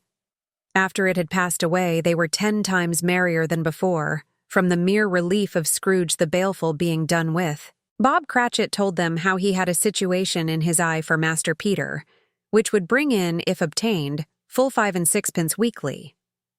The 2 young Cratchits laughed tremendously at the idea of Peter's being a man of business, and Peter himself looked thoughtfully at the fire from between his collars, as if he were deliberating what particular investments he should favor when he came into the receipt of that bewildering income. Martha, who was a poor apprentice at a milliner's, then told them what kind of work she had to do, and how many hours she worked at a stretch, and how she meant to lie abed tomorrow morning for a good long rest. Tomorrow being a holiday, she passed at home. Also how she had seen a countess and a lord some days before, and how the lord was much about as tall as Peter, at which Peter pulled up his collars so high that you couldn't have seen his head if you had been there. All this time the chestnuts in the jug went round, and by they had a song about a lost child traveling in the snow from Tiny Tim, who had a plaintive little voice and sang it very well indeed. There was nothing of high mark in this. They were not a handsome family. They were not well dressed. Their shoes were far from being waterproof. Their clothes were scanty, and Peter might have known, and very likely did, the inside of a pawnbroker's, but they were happy, grateful, pleased with one another, and contented with the time. And when they faded and looked happier yet, in the bright sprinklings of the spirit's torch at parting, Scrooge had his eye upon them, and especially on Tiny Tim, until the last. By this time it was getting dark, and snowing pretty heavily, and as Scrooge and the spirit went along the streets, the brightness of the roaring fires in kitchens, parlors, and all sorts of rooms was wonderful. Here, the flickering of the blaze showed preparations for a cozy dinner, with hot plates baking through and through before the fire, and deep red curtains, ready to be drawn to shut out cold and darkness. There, all the children of the house were running out into the snow to meet their married sisters, brothers, cousins, uncles, aunts, and be the first to greet them. Here, again, were shadows on the window blind of guests assembling, and there a group of handsome girls, all hooded and fur-booted, and all chattering at once, tripped lightly off to some near neighbor's house, where, woe upon the single man who saw them enter, artful witches, well they knew it, in a glow. But if you had judged from the numbers of people on their way to friendly gatherings, you might have thought that no one was at home to give them welcome when they got there, instead of every house expecting company, and piling up its fires half chimney high. Blessings on it, how the ghost exulted, how it bared its breadth of breast, and opened its capacious palm, and floated on, outpouring, with a generous hand, its bright and harmless mirth on everything within its reach. The very lamplighter, who ran on before, dotting the dusky street with specks of light, and who was dressed to spend the evening somewhere, laughed out loudly as the spirit passed, though little kenned the lamplighter that he had any company but Christmas. And now, without a word of warning from the ghost, they stood upon a bleak and desert moor, where monstrous masses of rude stone were cast about, as though it were the burial place of giants, and water spread itself wheresoever it listed or would have done so, but for the frost that held it prisoner, and nothing grew but moss and furze and coarse rank grass. Down in the west, the setting sun had left a streak of fiery red, which glared upon the desolation for an instant like a sullen eye, and frowning lower yet, was lost in the thick gloom of darkest night. "What place is this?" asked Scrooge. "A place where miners live, who labor in the bowels of the earth," returned the spirit. "But they know me. See?" A light shone from the window of a hut, and swiftly they advanced towards it. Passing through the wall of mud and stone, they found a cheerful company assembled round a glowing fire. An old man and woman, with their children and their children's children, and another generation beyond that, all decked out gaily in their holiday attire. The old man, in a voice that seldom rose above the howling of the wind upon the barren waste, was singing them a Christmas song. It had been a very old song when he was a boy, and from time to time they all joined in the chorus.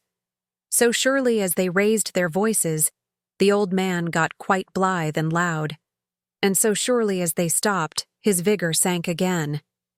The spirit did not tarry here, but bade Scrooge hold his robe, and passing on above the moor, sped, whither? Not o sea? To sea. To Scrooge's horror, looking back, he saw the last of the land, a frightful range of rocks behind them, and his ears were deafened by the thundering of water as it rolled and roared and raged among the dreadful caverns it had worn, and fiercely tried to undermine the earth. Built upon a dismal reef of sunken rocks, some league or so from shore, on which the waters chafed and dashed, the wild year through, there stood a solitary lighthouse. Great heaps of seaweed clung to its base, and storm birds, born of the wind one might suppose, as seaweed of the water, rose and fell about it, like the waves they skimmed. But even here, 2 men who watched the light had made a fire, that through the loophole in the thick stone wall sheet out a ray of brightness on the awful sea. Joining their horny hands over the rough table at which they sat, they wished each other Merry Christmas in their can of grog, and don't of them. The elder, too, with his face all damaged and scarred with hard weather, as the figurehead of an old ship might be, struck up a sturdy song that was like a gale in itself. Again the ghost sped on, above the black and heaving sea. On, until, being far away, as he told Scrooge, from any shore, they lighted on a ship. They stood beside the helmsman at the wheel, the lookout in the bow, the officers who'd the watch, dark, ghostly figures in their several stations, but every man among them hummed a Christmas tune, or had a Christmas thought, or spoke below his breath to his companion of some bygone Christmas day, with homeward hopes belonging to it. And every man on board, waking or sleeping, good or bad, had had a kinder word for another on that day than on any day in the year, and had shared to some extent in its festivities, and had remembered those he cared for at a distance, and had known that they delighted to remember him. It was a great surprise to Scrooge, while listening to them owning of the wind, and thinking what a solemn thing it was to move on through the lonely darkness over an unknown abyss, whose depths were secrets as profound as death.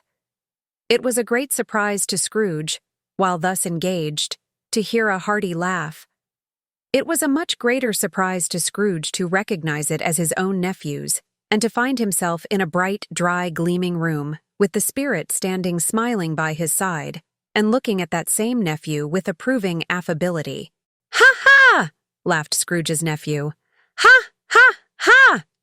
If you should happen, by any unlikely chance, to know Ammon more blessed in a laugh than Scrooge's nephew, all I can say is, I should like to know him too. Introduce him to me, and I'll cultivate his acquaintance.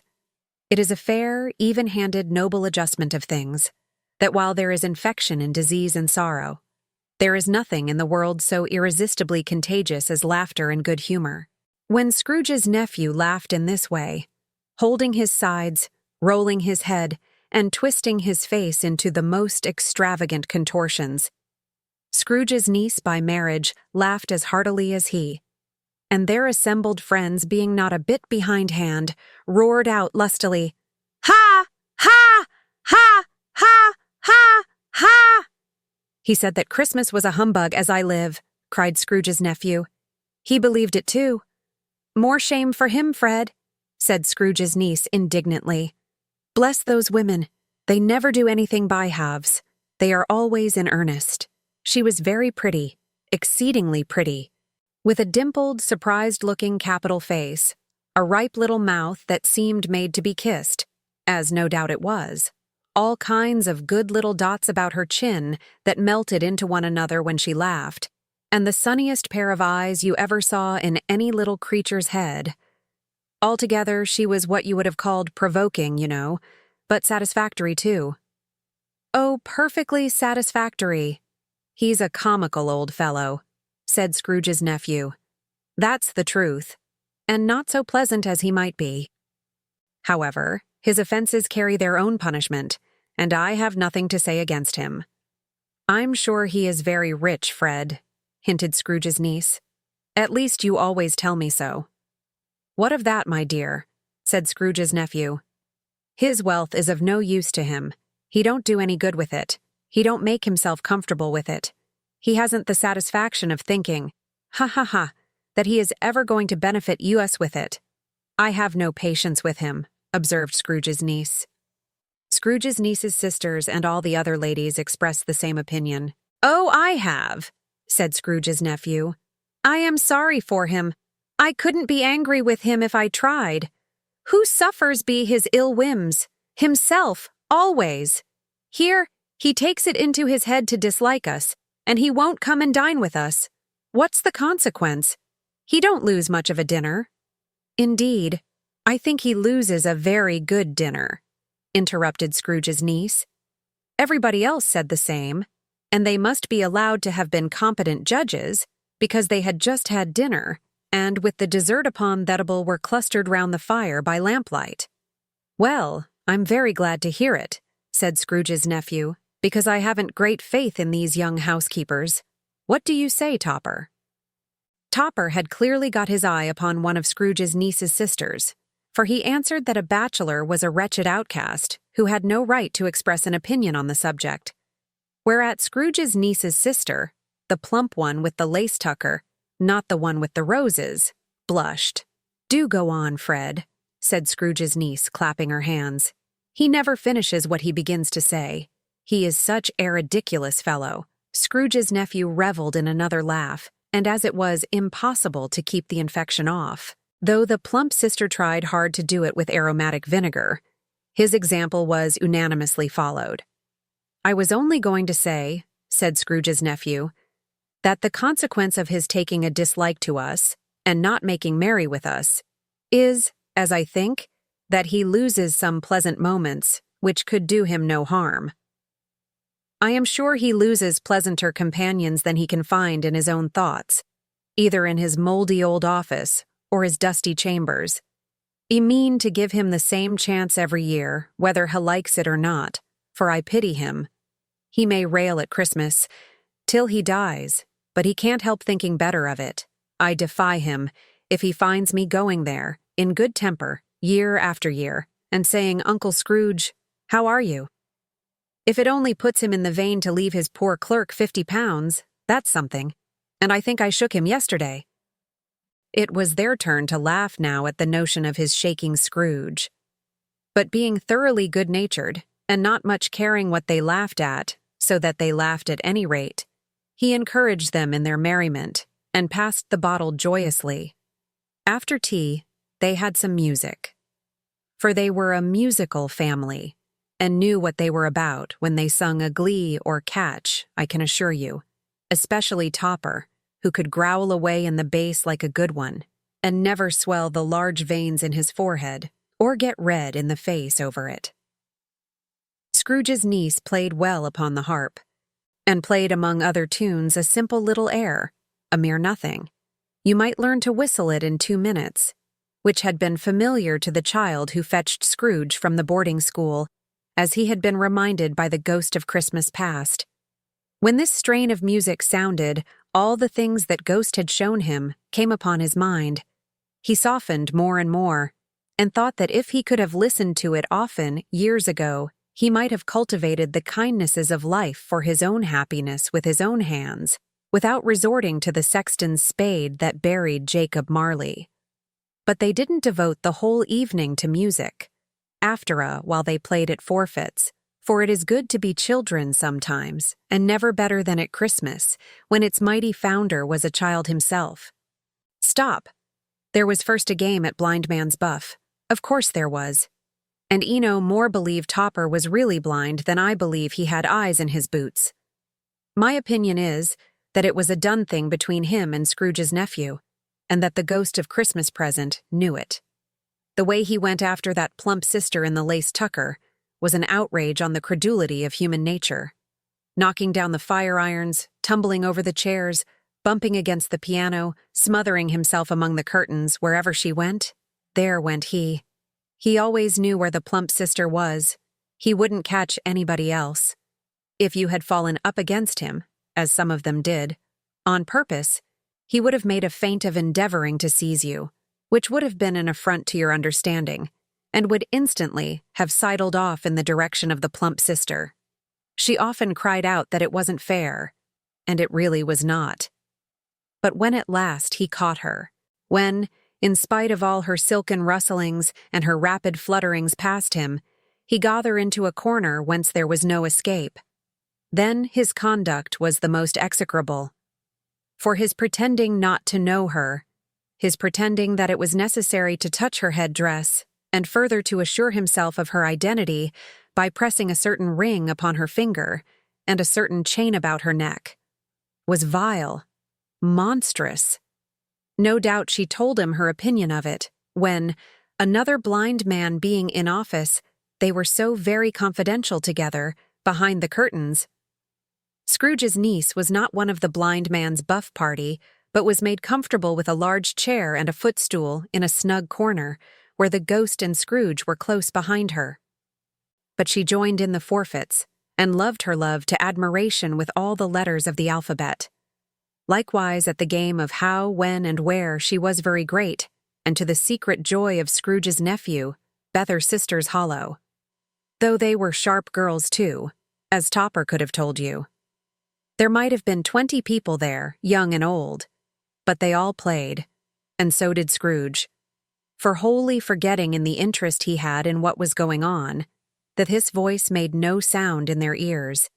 He sometimes came out with his guess quite loud, and very often guessed quite right, too.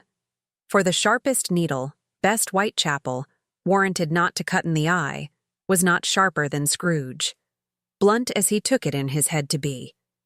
The ghost was greatly pleased to find him in this mood, and looked upon him with such favor that he begged like a boy to be allowed to stay until the guests departed. But this the spirit said could not be done. "Here is a new game," said Scrooge. "1 half-hour, spirit, only one."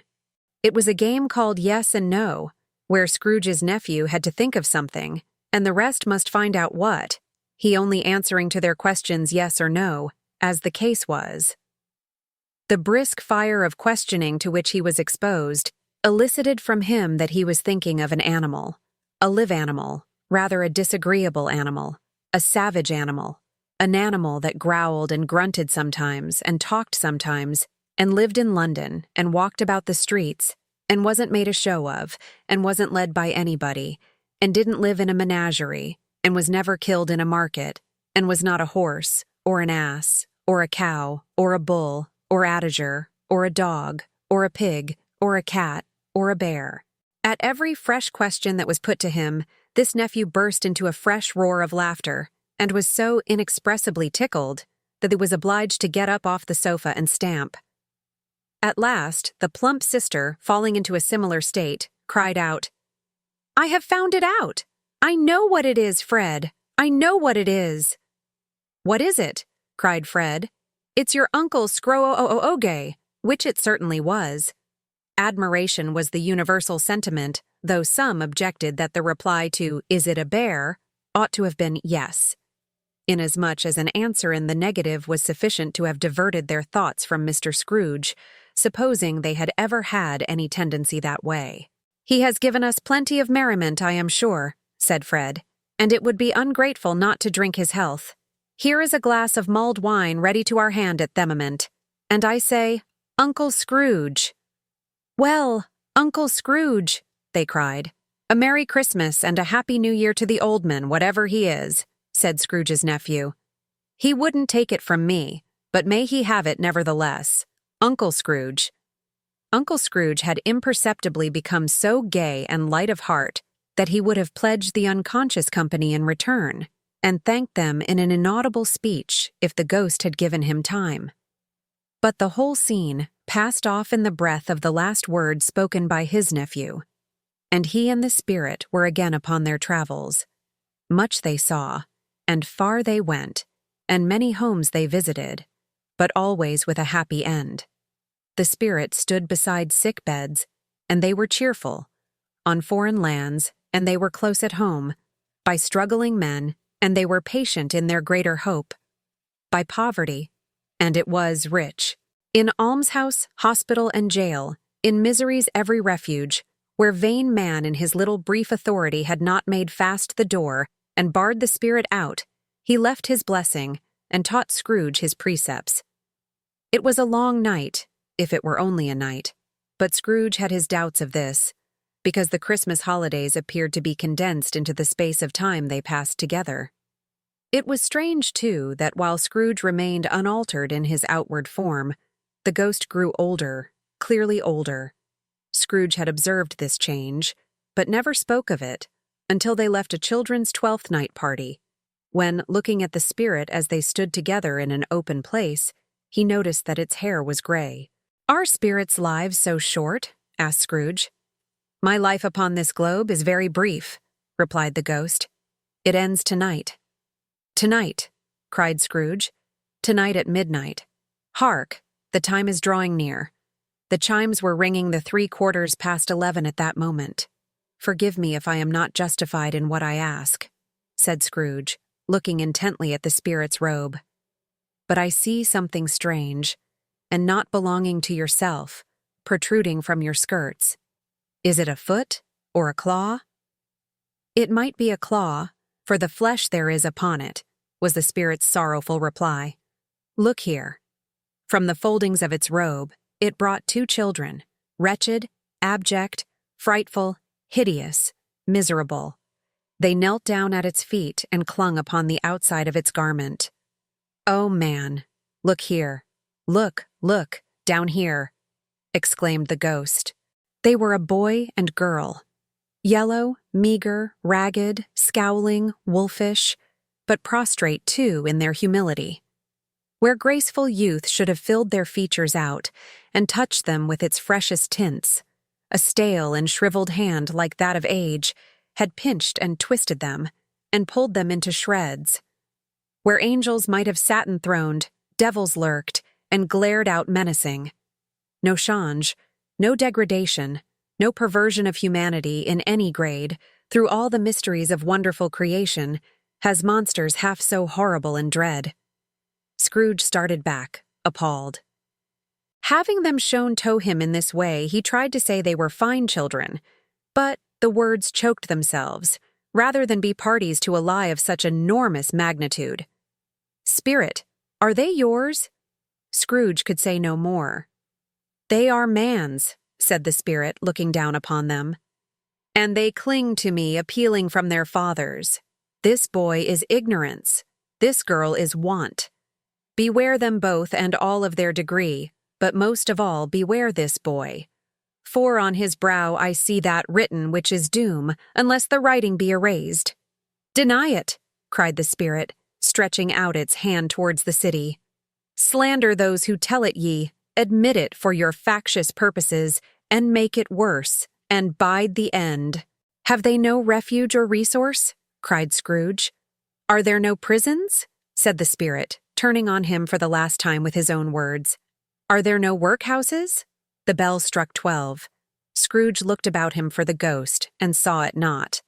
As the last stroke ceased to vibrate, he remembered the prediction of old Jacob Marley, and lifting up his eyes, beheld a solemn phantom, draped and hooded, coming, like a mist along the ground, towards him. Stave 4, the last of the spirits. The phantom slowly, gravely, silently approached.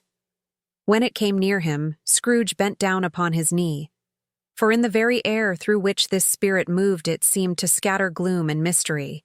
It was shrouded in a deep black garment, which concealed its head, its face, its form, and left nothing of it visible save one outstretched hand. But for this, it would have been difficult to detach its figure from the night and separate it from the darkness by which it was surrounded. He felt that it was tall and stately when it came beside him, and that its mysterious presence filled him with a solemn dread. He knew no more, for the spirit neither spoke nor moved. "I am in the presence of the ghost of Christmas, yet to come," said Scrooge. The spirit answered not, but pointed onward with its hand. You are about to show me shadows of the things that have not happened, but will happen in the time before us, Scrooge pursued. Is that so, spirit? The upper portion of the garment was contracted for an instant in its folds, as if the spirit had inclined its head. That was the only answer he received. Although well used to ghostly company by this time, Scrooge feared the silent shape so much that his legs trembled beneath him, and he found that he could hardly stand when he prepared to follow it. The spirit paused a moment, a sob serving his condition, and giving him time to recover. But Scrooge was all the worse for this. It thrilled him with a vague, uncertain horror to know that behind the dusky shroud there were ghostly eyes intently fixed upon him, while he, though he stretched his own to the utmost, could see nothing but a spectral hand and one great heap of black. "Ghost of the future," he exclaimed, "I fear you more than any spectre I have seen. But as I know your purpose is to do me good, and as I hope to live to be another man from what I was, I am prepared to bear you company, and do it with a thankful heart. Will you not speak to me?" It gave him no reply. The hand was pointed straight before them. "Lead on," said Scrooge. "Lead on. The night is waning fast, and it is precious time to me, I know. Lead on, spirit." The phantom moved away as it had come towards him. Scrooge followed in the shadow of its dress, which bore him up, he thought, and carried him along. They scarcely seemed to enter the city, for the city rather seemed to spring up about them and encompass them of its own act. But there they were, in the heart of it, on change amongst the merchants, who hurried up and down and chinked the money in their pockets, and conversed in groups, and looked at their watches, and trifled thoughtfully with their great gold seals, and so forth, as Scrooge had seen them often. The spirit stopped beside one little knot of businessmen. Observing that the hand was pointed to them, Scrooge advanced to listen to their talk. "No," said a great fat man with a monstrous chin. "I don't know much about it either way. I only know he's dead." "When did he die?" inquired another. "Last night, I believe." "Why, what was the matter with him?" asked a third, taking a vast quantity of snuff out of a very large snuff-box. "I thought he'd never die." "God knows," said the first with a yawn. "What has he done with his money?" asked a red-faced gentleman with a pendulous excrescence on the end of his nose, that shook like the gills of a turkey-cock. "I haven't heard," said the man with the large chin, yawning again. "Left it to his company, perhaps. He hasn't left it to me. That's all I know." This pleasantry was received with a general laugh. "It's likely to be a very cheap funeral," said the same speaker, "for upon my life I don't know of anybody to go to it. Suppose we make up a party and volunteer?" "I don't mind going if a lunch is provided," observed the gentleman with the excrescence on his nose. "But I must be fed if I make one." Another laugh. "Well, I am the most disinterested among you after all," said the first speaker, "for I never wear black gloves, and never eat lunch. But I'll offer to go, if anybody else will. When I come to think of it, I'm not at all sure that I wasn't this most particular friend, for we used to stop and speak whenever we met. Bye-bye." Speakers and listeners strolled away and mixed with other groups. Scrooge knew the men and looked towards the spirit for an explanation. The phantom glided on into a street. Its finger pointed to two persons meeting. Scrooge listened again, thinking that the explanation might lie here. He knew these men also perfectly. They were men of business, very wealthy and of great importance. He had made a point always of standing well in their esteem. In a business point of view, that is. Strictly in a business point of view. "How are you?" said one. "How are you?" returned the other. "Well," said the first, "Old Scratch has got his own at last, hey?" "So I am told," returned the second. "Cold, isn't it? Seasonable for Christmas time. You're not a skater, I suppose?" "No. No, something else to think of. Good morning." Not another word. That was their meeting, their conversation, and their parting. Scrooge was at first inclined to be surprised that the spirit should attach importance to conversations apparently so trivial. But feeling assured that they must have some hidden purpose, he set himself to consider what it was likely to be. They could scarcely be supposed to have any bearing on the death of Jacob, his old partner, for that was past, and this ghost's province was the future. Nor could he think of anyone immediately connected with himself, to whom he could apply them. But nothing doubting that to whomsoever they applied they had some latent moral for his own improvement, he resolved to treasure up every word he heard and everything he saw, and especially to observe the shadow of himself when it appeared. For he had an expectation that the conduct of his future self would give him the clue he missed, and would render the solution of these riddles easy. He looked about in that very place for his own image, but another man stood in his accustomed corner, and though the clock pointed to his usual time of day for being there, he saw no likeness of himself among the multitudes that poured down through the porch. It gave him little surprise, however, for he had been revolving in his mind a change of life, and thought and hoped he saw his newborn resolutions carried out in this. Quiet and dark, beside him stood the phantom, with its outstretched hand. When he roused himself from his thoughtful quest, he fancied from the turn of the hand, and its situation in reference to himself, that the unseen eyes were looking at him keenly. It made him shudder and feel very cold. They left the busy scene and went into an obscure part of the town where Scrooge had never penetrated before, although he recognized its situation and its bad repute. The ways were foul and narrow, the shops and houses wretched, the people half-naked, drunken, slipshod, ugly. Alleys and archways, like so many cesspools, disgorged their offenses of smell and dirt and life upon the straggling streets. And the whole quarter reeked with crime, with filth and misery. Far in this den of infamous resort, there was a low-browed, beetling shop below a penthouse roof, where iron, old rags, bottles, bones, and greasy offal were bought. Upon the floor within were piled up heaps of rusty keys, nails, chains, hinges, files, scales, weights, and refuse iron of all kinds. Secrets that few would like to scrutinize were bred and hidden in mountains of unseemly rags, masses of corrupted fat, and sepulchres of bones. Sitting in among the wares he dealt in, by a charcoal stove made of old bricks, was a gray-haired rascal, nearly 70 years of age, who had screened himself from the cold air without by a frowsy curtaining of miscellaneous tatters hung upon a line, and smoked his pipe in all the luxury of calm retirement. Scrooge and the phantom came into the presence of Thisman just as a woman with a heavy bundle slunk into the shop, but she had scarcely entered when another woman, similarly laden, came in too, and she was closely followed by a man in faded black, who was no less startled by the sight of them than they had been upon the recognition of each other. After a short period of blank astonishment, in which the old man with the pipe had joined them, they all three burst into a laugh. "Let the charwoman alone to be the first," cried she, who had entered first. "Let the laundress alone to be the second, and let the undertaker's man alone to be the third. Look here, old Joe, here's a chance. If we haven't all three met her without meaning it." "You couldn't have met in a better place," said old Joe, removing his pipe from his mouth. "Come into the parlor. You were made free of it long ago, you know. And the other two aren't strangers. Stop till I shut the door of the shop. Ah, how it squeaks! There ain't such a rusty bit of metal in the place as its own hinges, I believe.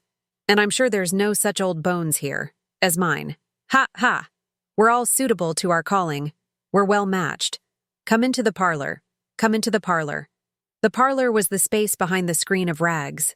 The old man raked the fire together with an old stair-rod, and having trimmed his smoky lamp, for it was night, with thestum of his pipe, put it in his mouth again. While he did this, the woman who had already spoken threw her bundle on the floor and sat down in a flaunting manner on a stool, crossing her elbows on her knees and looking with a bold defiance at the other two. "What odds, then? "What odds, Mrs. Dilber?" said the woman. "Every person has a right to take care of themselves. He always did." "That's true indeed," said the laundress. "No man more so." "Why then, don't stand staring as if you was afraid, woman. Who's the wiser? We're not going to pick holes in each other's coats, I suppose." "No, indeed," said Mrs. Dilber and the man together. "We should hope not." "Very well, then," cried the woman. "That's enough. Who's the worse for the loss of a few things like these? Not a dead man, I suppose." "No, indeed," said Mrs. Dilber, laughing.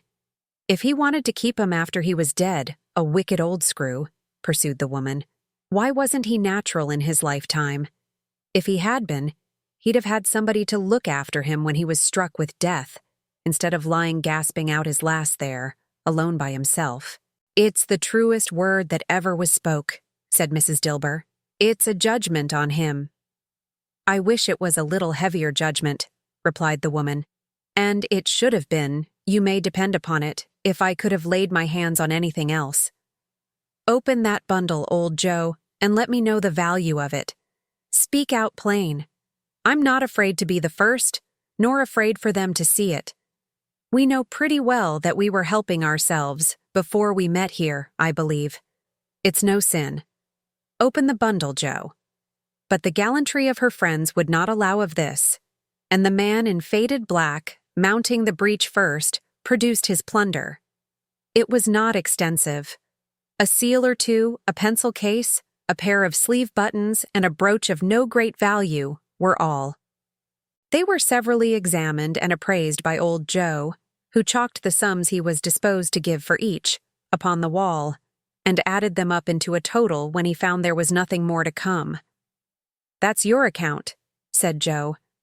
"And I wouldn't give another sixpence if I was to be boiled for not doing it. Who's next?" Mrs. Dilber was next. Sheets and towels, a little wearing apparel, 2 old-fashioned silver teaspoons, a pair of sugar tongs, and a few boots. Her account was stated on the wall in the same manner. "I always give too much to ladies. It's a weakness of mine, and that's the way I ruin myself," said old Joe. "That's your account. If you asked me for another penny, and made it an open question, I'd repent of being so liberal and knock off half a crown." "And now undo my bundle, Joe," said the first woman.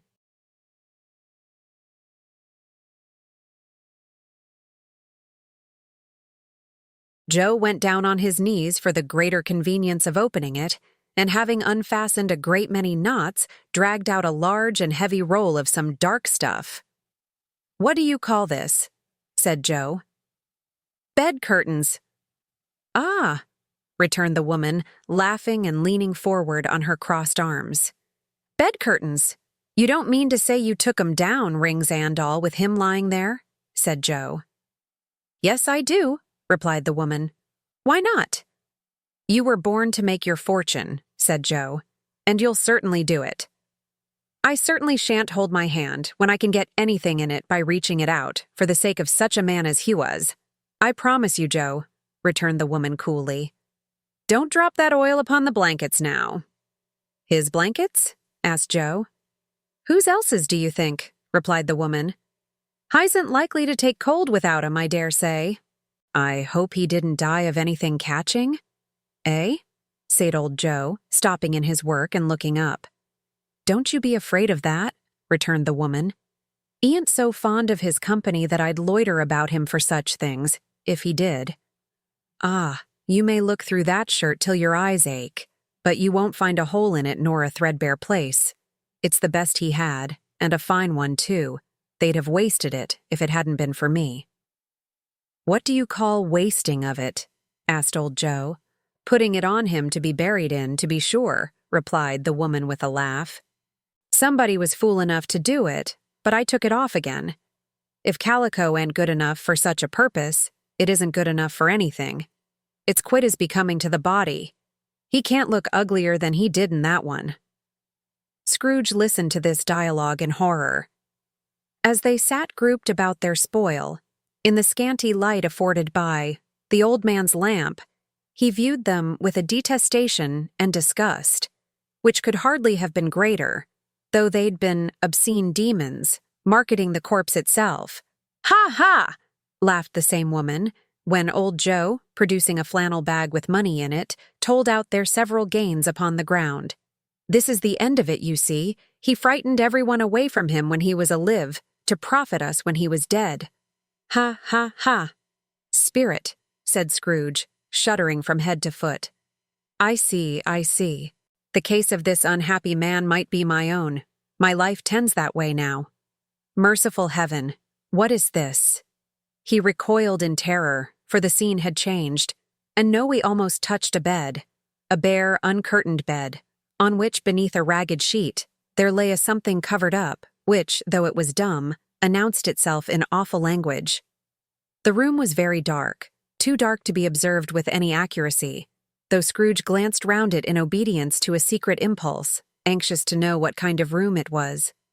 A pale light, rising in the outer air, fell straight upon the bed, and on it, plundered and bereft, unwatched, unwept, uncared for, was the body of this man. Scrooge glanced towards the phantom. Its steady hand was pointed to the head. The cover was so carelessly adjusted that the slightest raising of it, the motion of a finger upon Scrooge's part, would have disclosed the face. He thought of it, felt how easy it would be to do, and longed to do it, but had no more power to withdraw the veil than to dismiss the spectre at his side. "O cold, cold, rigid, dreadful death, set up thine altar here, and dress it with such terrors as thou hast at thy command, for this is thy dominion. But of the loved, revered, and honored head, thou canst not turn one hair to thy dread purposes, or make one feature odious. It is not that the hand is heavy and will fall down when released. It is not that the heart and pulse are still, but that the hand was open, generous, and true, the heart brave, warm, and tender, and the pulse a man's. Strike, shadow, strike, and see his good deeds springing from the wound to sow the world with life immortal." No voice pronounced these words in Scrooge's ears, and yet he heard them when he looked upon the bed. He thought, if this man could be raised up now, what would be his foremost thoughts? Avarice, hard-dealing, griping cares? They have brought him to a rich end, truly. He lay, in the dark, empty house, with not a man, a woman, or a child, to say that he was kind to me in this or that, and for the memory of one kind word, I will be kind to him. A cat was tearing at the door, and there was a sound of gnawing rats beneath the hearthstone. What they wanted in the room of death, and why they were sorestless and disturbed, Scrooge did not dare to think. "Spirit," he said, "this is a fearful place. In leaving it, I shall not leave its lesson, trust me. Let us go." Still, the ghost pointed with an unmoved finger to the head. "I understand you," Scrooge returned, "and I would do it, if I could. But I have not the power, Spirit. I have not the power." Again it seemed to look upon him. "If there is any person in the town who feels emotion caused by this man's death," said Scrooge, quite agonized, "show that person to me, Spirit, I beseech you." The phantom spread its dark robe before him for armament, like a wing, and withdrawing it, revealed a room-be daylight, where a mother and her children were. She was expecting someone, and with anxious eagerness. For she walked up and down the room, started at every sound, looked out from the window, glanced at the clock, tried, but in vain, to work with her needle, and could hardly bear the voices of the children in their play. At length, the long-expected knock was heard. She hurried to the door and met her husband, a man whose face was careworn and depressed, though he was young. There was a remarkable expression in it now, a kind of serious delight of which he felt ashamed and which he struggled to repress. He sat down to the dinner that had been hoarding for him by the fire, and when she asked him faintly what news, which was not until after a long silence, he appeared embarrassed how to answer. "Is it good," she said, "or bad?" To help him. "Bad," he answered. "We are quite ruined?" "No, there is hope yet, Caroline." "If he relents," she said, amazed. There is. Nothing is past hope if such a miracle has happened. He is past relenting, said her husband. He is dead. She was a mild and patient creature if her face spoke truth, but she was thankful in her soul to hear it, and she said so with clasped hands. She prayed forgiveness the next moment, and was sorry. But the first was the emotion of her heart. What the half-drunken woman whom I told you of last night said to me when I tried to see him and obtain a week's delay, and what I thought was a mere excuse to avoid me, turns out to have been quite true. He was not only very ill, but dying then. To whom will our debt be transferred? I don't know. But before that time we shall be ready with the money. And even though we were not, it would be bad fortune indeed to find so merciless a creditor in his successor. We may sleep tonight with light hearts, Caroline. Yes, soften it as they would, their hearts were lighter. The children's faces, hushed and clustered round to hear what they so little understood, were brighter. And it was a happier house for this man's death. The only emotion that the ghost could show him, caused by the event, was one of pleasure. Let me see some tenderness connected with a death, said Scrooge, or that dark chamber, spirit, which we left just now, will be forever present to me. The ghost conducted him through several streets familiar to his feet, and as they went along, Scrooge looked here and there to find himself, but nowhere was he to be seen. They entered poor Bob Cratchit's house, the dwelling he had visited before, and found the mother and the children seated round the fire, quiet, very quiet. The noisy little Cratchits were as still as statues in one corner, and sat looking up at Peter, who had a book before him. The mother and her daughters were engaged in sewing, but surely they were very quiet. And he took a child, and set him in the midst of them. Where had Scrooge heard those words? He had not dreamed them. The boy must have read them out, as he in the spirit crossed the threshold.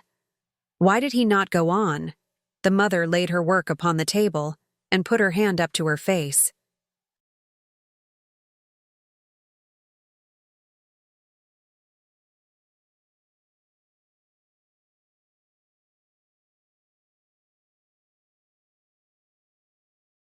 The color hurts my eyes, she said. The color? Ah, poor Tiny Tim. They're better now again, said Cratchit's wife. It makes them weak by candlelight, and I wouldn't show weak eyes to your father when he comes home for the world. It must be near his time. Past it, rather, Peter answered, shutting up his book. But I think he has walked a little slower than he used, these few last evenings, Mother. They were very quiet again. At last she said, and in a steady, cheerful voice that only faltered once, I have known him walk with Tiny Tim upon his shoulder, very fast indeed. And so have I, cried Peter. Often. And so have I, exclaimed another. So had all. But he was very light to carry, she resumed, intent upon her work, and his father loved him so that it was not rubble, no trouble. And there is your father at the door. She hurried out to meet him, and little Bob and his comforter, he had need of it, poor fellow, came in. His tea was ready for him on the hob, and they all tried who should help him to it most. Then the two young Cratchits got upon his knees and laid, each child a little cheek, against his face, as if they said, Don't mind it, father, don't be grieved.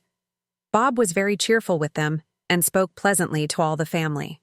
He looked at the work upon the table, and praised the industry and speed of Mrs. Cratchit and the girls. They would be done long before Sunday, he said. Sunday? You went today then, Robert? Said his wife. Yes, my dear, returned Bob. I wish you could have gone. It would have done you good to see how green a place it is. But you'll see it often. I promised him that I would walk there on a Sunday. My little child, cried Bob. My little child. He broke down all at once. He couldn't help it. If he could have helped it, he and his child would have been farther apart perhaps than they were. He left the room and went upstairs into the room above, which was lighted cheerfully and hung with Christmas. There was a chair set close beside the child, and there were signs of someone having been there lately. Poor Bob sat down in it, and when he had thought a little and composed himself, he kissed the little face. He was reconciled to what had happened, and went down again quite happy. They drew about the fire and talked, the girls and mother working still.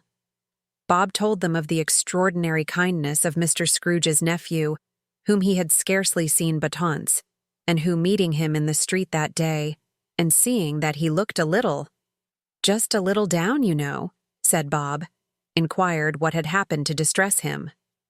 On which, said Bob, for he is the pleasantest spoken gentleman you ever heard, I told him. I am heartily sorry for it, Mr. Cratchit, he said, and heartily sorry for your good wife. By the by, how he ever knew that, I don't know. Knew what, my dear? Why, that you were a good wife, replied Bob. Everybody knows that, said Peter. Very well observed, my boy, cried Bob. I hope they do. Heartily sorry, he said, for your good wife. If I can be of service to you in any way, he said, giving me his card, that's where I live. Pray come to me. Now it wasn't, cried Bob, for the sake of anything he might be able to do for us, so much as for his kind way, that this was keep delightful. It really seemed as if he had known our Tiny Tim and felt with us. I'm sure he's a good soul, said Mrs. Cratchit. You would be sure of it, my dear, returned Bob. If you saw and spoke to him, I shouldn't be at all surprised. Mark what I say, if he got Peter a better situation. Only hear that, Peter, said Mrs. Cratchit. And then, cried one of the girls, Peter will be keeping company with someone and setting up for himself. Get along with you, retorted Peter, grinning. It's just as likely as not, said Bob. One of these days. Though there's plenty of time for that, my dear. But however, and whenever we part from one another, I am sure we shall none of us forget poor Tiny Tim, shall we? Or this first parting that there was among us? Never, father, cried they all. And I know, said Bob. I know, my dears, that when we recollect how patient and how mild he was, although he was a little child, we shall not quarrel easily among ourselves and forget poor Tiny Tim in doing it. No, never, father, they all cried again. I am very happy, said little Bob. I am very happy. Mrs. Cratchit kissed him, his daughters kissed him, the two young Cratchits kissed him, and Peter and himself shook hands. Spirit of Tiny Tim, thy childish essence was from God. Spectre, said Scrooge. Something informs me that our parting moment is at hand. I know it, but I know not how. Tell me what man that was whom we saw lying dead? The ghost of Christmas. Yet to come conveyed him, as before, though at a different time, he thought. Indeed, there seemed no order in these latter visions, save that they were in the future, into the resorts of business men, but showed him not himself. Indeed, the spirit did not stay for anything, but went straight on, as to the end just now desired, until besought by Scrooge to tarry for a moment. This court, said Scrooge, through which we hurry now, is where my place of occupation is, and has been for a length of time. I see the house. Let me behold what I shall be in days to come. The spirit stopped. The hand was pointed elsewhere. The house is yonder, Scrooge exclaimed. Why do you point away? The inexorable finger underwent no change. Scrooge hastened to the window of his office and looked in. It was an office still, but not his. The furniture was not the same, and the figure in the chair was not himself. The phantom pointed as before. He joined it once again, and wondering why and whither he had gone, accompanied it until they reached an iron gate. He paused to look round before entering. A churchyard. Here, then. The wretched man whose name, he had now to learn, lay underneath the ground. It was a worthy place, walled in by houses, overrun by grass and weeds, the growth of vegetation's death, not life, choked up with too much burying, fat with repleted appetite. A worthy place. The spirit stood among the graves and pointed down to one. He advanced towards it, trembling. The phantom was exactly as it had been, but he dreaded that he saw a new meaning in its solemn shape. "Before I draw nearer to that stone to which you point," said Scrooge, "answer me one question. Are these the shadows of the things that will be, or are they shadows of things that may be only?" Still the ghost pointed downward to the grave by which it stood. "Men's courses will foreshadow certain ends, to which, if persevered in, they must lead," said Scrooge. "But if the courses be departed from, the ends will change. Say it isthus with what you show me." The spirit was immovable as ever. Scrooge crept towards it, trembling as he went, and following the finger, read upon the stone of the neglected grave his own name, Ebenezer Scrooge. "Am I that man who lay upon the bed?" he cried upon his knees. The finger pointed from the grave to him and back again. "No, spirit! Oh, no, no!" The finger still was there. "Spirit!" he cried, tight clutching at its robe. "Hear me! I am not the man I was. I will not be the man I must have been but for this intercourse. Why show me this if I'm past all hope?" For the first time the hand appeared to shake. "Good spirit," he pursued, as down upon the ground Haffle before it, "your nature intercedes for me and pities me. Assure me that I yet may change these shadows you have shown me by an altered life." The kind hand trembled. "I will honor Christmas in my heart and try to keep it all the year. I will live in the past, the present, and the future. The spirits of all three shall strive within me. I will not shut out the lessons that they teach. Oh, tell me ye may sponge away the writing on this stone." In his agony, he caught the spectral hand. It sought to free itself, but he was strong in his entreaty and detained it. The spirit, stronger yet, repulsed him. Holding up his hands in a last prayer to have his fate reversed, he saw an alteration in the phantom's hood and dress. It shrunk, collapsed, and dwindled down into a bedpost. Stave 5, the end of it. Yes, and the bedpost was his own. The bed was his own, the room was his own. Best and happiest of all, the time before him was his own, to make amends in. "I will live in the past, the present, and the future," Scrooge repeated, as he scrambled out of bed. "The spirits of all three shall strive within me. O Jacob Marley, heaven and the Christmas time be praised for this. I say it on my knees, old Jacob, on my knees." He was so fluttered and so glowing with his good intentions that his broken voice would scarcely answer to his call. He had been sobbing violently in his conflict with the spirit, and his face was wet with tears. "They are not torn down!" cried Scrooge, folding one of his bed curtains in his arms. "They are not torn down, rings and all. They are here. I am here. The shadows of the things that would have been may be dispelled. They will be. I know they will." His hands were busy with his garments all this time, turning them inside out, putting them on upside down, tearing them, mislaying them, making them parties to every kind of extravagance. "I don't know what to do," cried Scrooge, laughing and crying in the same breath, and making a perfect Laocoon of himself with his stockings. "I am as light as a feather. I am as happy as an angel. I am as merry as a schoolboy. I am as giddy as a drunken man. A Merry Christmas to everybody. A Happy New Year to all the world. Hallo here, whoop, hello." He had frisked into the sitting room and was now standing there, perfectly winded. "There's the saucepan that the gruel was in," cried Scrooge, starting off again and going round the fireplace. "There's the door by which the ghost of Jacob Marley entered. There's the corner where the ghost of Christmas present sat. There's the window where I saw the wandering spirits. It's all right, it's all true, it all happened. Ha ha ha." Really, for a man who had been out of practice for so many years, it was a splendid laugh, a most illustrious laugh, the father of a long, long line of brilliant laughs. "I don't know what day of the month it is," said Scrooge. "I don't know how long I've been among the spirits. I don't know anything. I'm quite a baby. Never mind, I don't care. I'd rather be a baby. Hallo, whoop, hello here." He was checked in his transports by the churches ringing out the lustiest peals he had ever heard. Clash, clang, hammer, ding, dong, bell, bell, dong, ding. Hammer, clang, clash. Oh, glorious, glorious.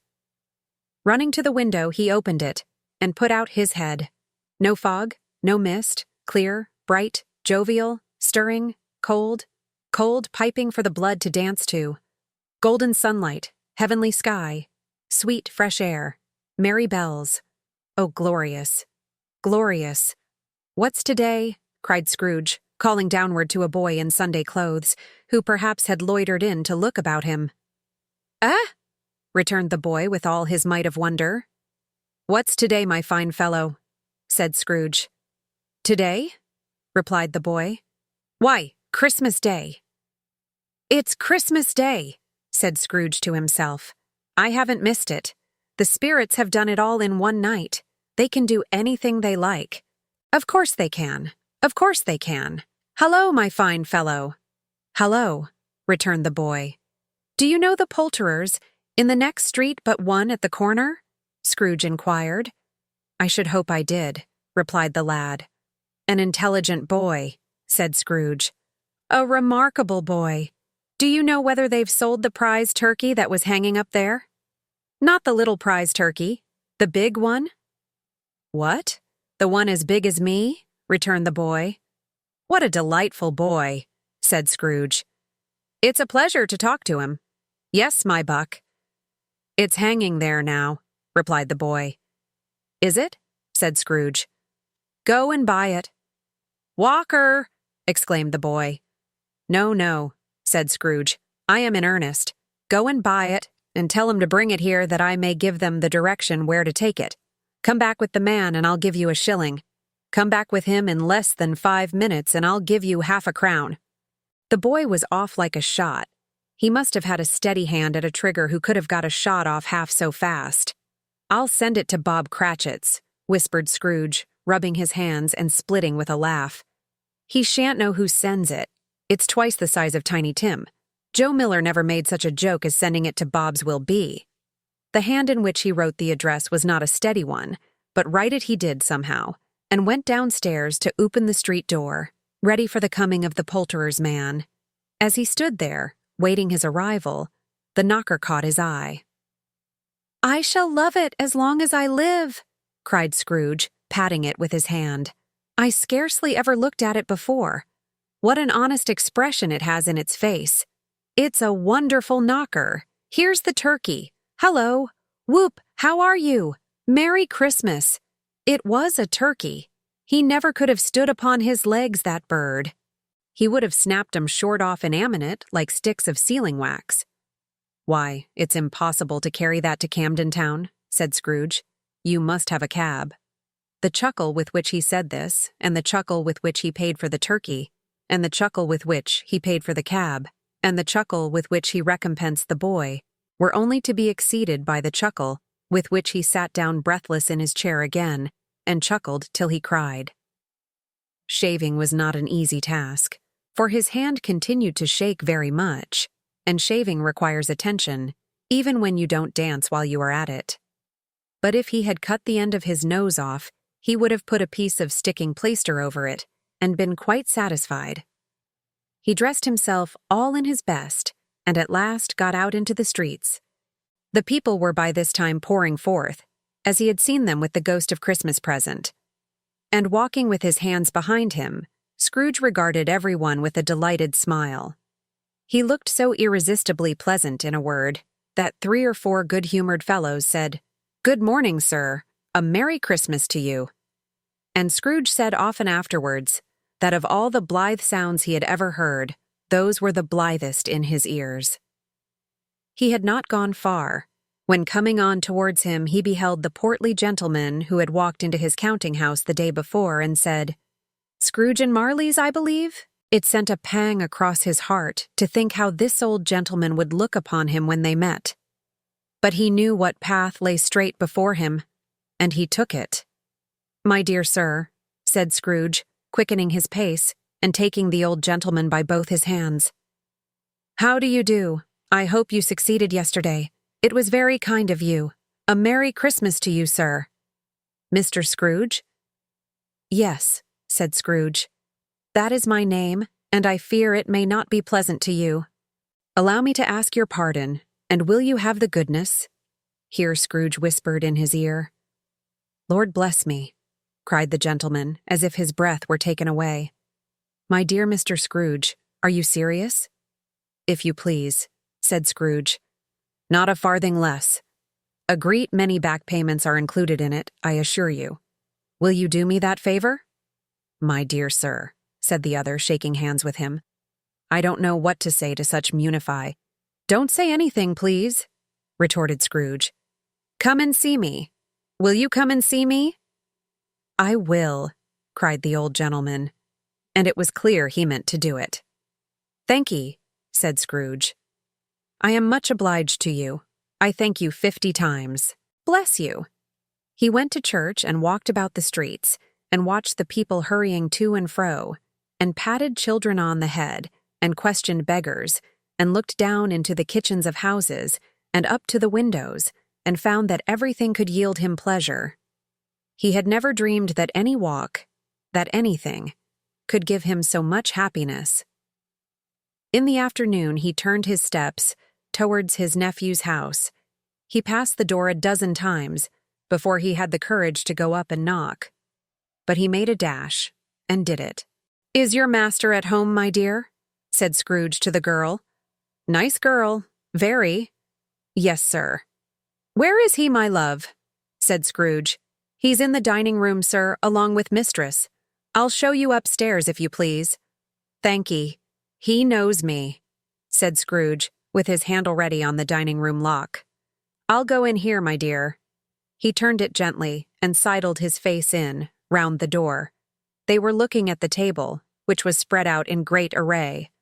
For these young housekeepers are always nervous on such points, and like to see that everything is right. "Fred," said Scrooge. Dear heart alive, how his niece by marriage started. Scrooge had forgotten for the moment about her sitting in the corner with the footstool, or he wouldn't have done it on any account. "Why, bless my soul," cried Fred. "Who's that?" "It's I, your Uncle Scrooge. I have come to dinner. Will you let me in, Fred?" "Let him in." It is a mercy he didn't shake his arm off. He was at home in 5 minutes. Nothing could be heartier. His niece looked just the same. So did Topper when Hecame. So did the plump sister when she came. So did everyone when they came. Wonderful party, wonderful games, wonderful unanimity, wonderful happiness. But he was early at the office next morning. Oh, he was early there, if he could only be there first and catch Bob Cratchit coming late. That was the thing he had set his heart upon, and he did it. Yes, he did. The clock struck 9. No Bob. A quarter past. No Bob. He was full 18 minutes and a half behind his time. Scrooge sat with his door wide open that he might see him come into the tank. His hat was off before he opened the door. His comforter, too. He was on his stool in a jiffy, driving away with his bin, as if he were trying to overtake 9 o'clock. "Hello!" growled Scrooge in his accustomed voice, as near as he could feign it. "What do you mean by coming here at this time of day?" "I am very sorry, sir," said Bob. "I am behind my time." "You are?" repeated Scrooge. "Yes, I think you are. Step this way, sir, if you please." "It's only once a year, sir," pleaded Bob, appearing from the tank. "It shall not be repeated. I was making rather merry yesterday, sir." "Now, I'll tell you what, my friend," said Scrooge. "I'm not going to stand this sort of thing any longer. And therefore," he continued, leaping from his stool, and giving Bob such a dig in the waistcoat that he staggered back into the tank again, "and therefore I am about to raise your salary." Bob trembled, and got a little nearer to the ruler. He had a momentary idea of knocking Scrooge down with it, holding him, and calling to the people in the court for help and a straight waistcoat. "A Merry Christmas, Bob," said Scrooge, with an earnestness that could not be mistaken, as he clapped him on the back. "A merrier Christmas, Bob, my good fellow, than I've given you for many a year. I'll raise your salary and endeavor to assist your struggling family, and we will discuss your affairs this very afternoon, Over a Christmas bowl of smoking Bishop Bob. Make up the fires and buy another coal scuttle before you dot another I, Bob Cratchit. Scrooge was better than his word. He did it all, and infinitely more. And to Tiny Tim, who did not die, he was a second father. He became as good a friend, as good a master, and as good a man as the good old city knew, or any other good old city, town, or borough in the good old world. Some people laughed to see the alteration in him, but he let them laugh, and little heeded them. For he was wise enough to know that nothing ever happened on this globe, for good, at which some people did not have their fill of laughter in the outset. And knowing that such as these would be blind anyway, he thought it quite as well that they should wrinkle up their eyes in grins as have the malady in less attractive forms. His own heart laughed, and that was keen enough for him. He had no further intercourse with spirits, but lived upon the total abstinence principle ever afterwards. And it was always said of him that he knew how to keep Christmas well, if any man alive possessed the knowledge. May that be truly said of us, and all of us. And so, as Tiny Tim observed, God bless us, everyone. End of A Christmas, Carol in Prose, being a ghost story of Christmas. Thank you for listening to this audiobook so far. Next, I'll lead to a review. Review of A Christmas Carol in Prose. Being a Ghost Story of Christmas by Charles Dickens, Charles Dickens. A Christmas Carol is one of the most enduring and beloved works of English literature, a timeless tale that has captured the hearts and imaginations of readers for nearly 2 centuries. Published in 1843, this novella is not only a compelling ghost story, but also a profound meditation on human connection, redemption, and the true spirit of Christmas. Through its vivid characters, evocative descriptions, and moral depth, Dickens crafts a narrative that is as entertaining as it is transformative. Outline of the story. The novella centers on Ebenezer Scrooge, a miserly and cold-hearted old man who lives only for his money, shunning human relationships and any sense of generosity. His disdain for Christmas, which he dismisses as humbug, sets the stage for his dramatic journey of self-discovery. On Christmas Eve, Scrooge is visited by the ghost of his former business partner, Jacob Marley, who appears to warn him of the dire consequences of his greed and selfishness. Marley informs Scrooge that he will be visited by 3 spirits who will guide him toward redemption. The Ghost of Christmas Past takes Scrooge on a journey through his own history, revealing moments of lost innocence, heartbreak, and missed opportunities that shaped his current bitterness. The Ghost of Christmas Present offers Scrooge a glimpse into the joy and hardships of those around him, from the humble yet loving Cratchit family to the merriment of his nephew Fred and others who embrace the true spirit of the season.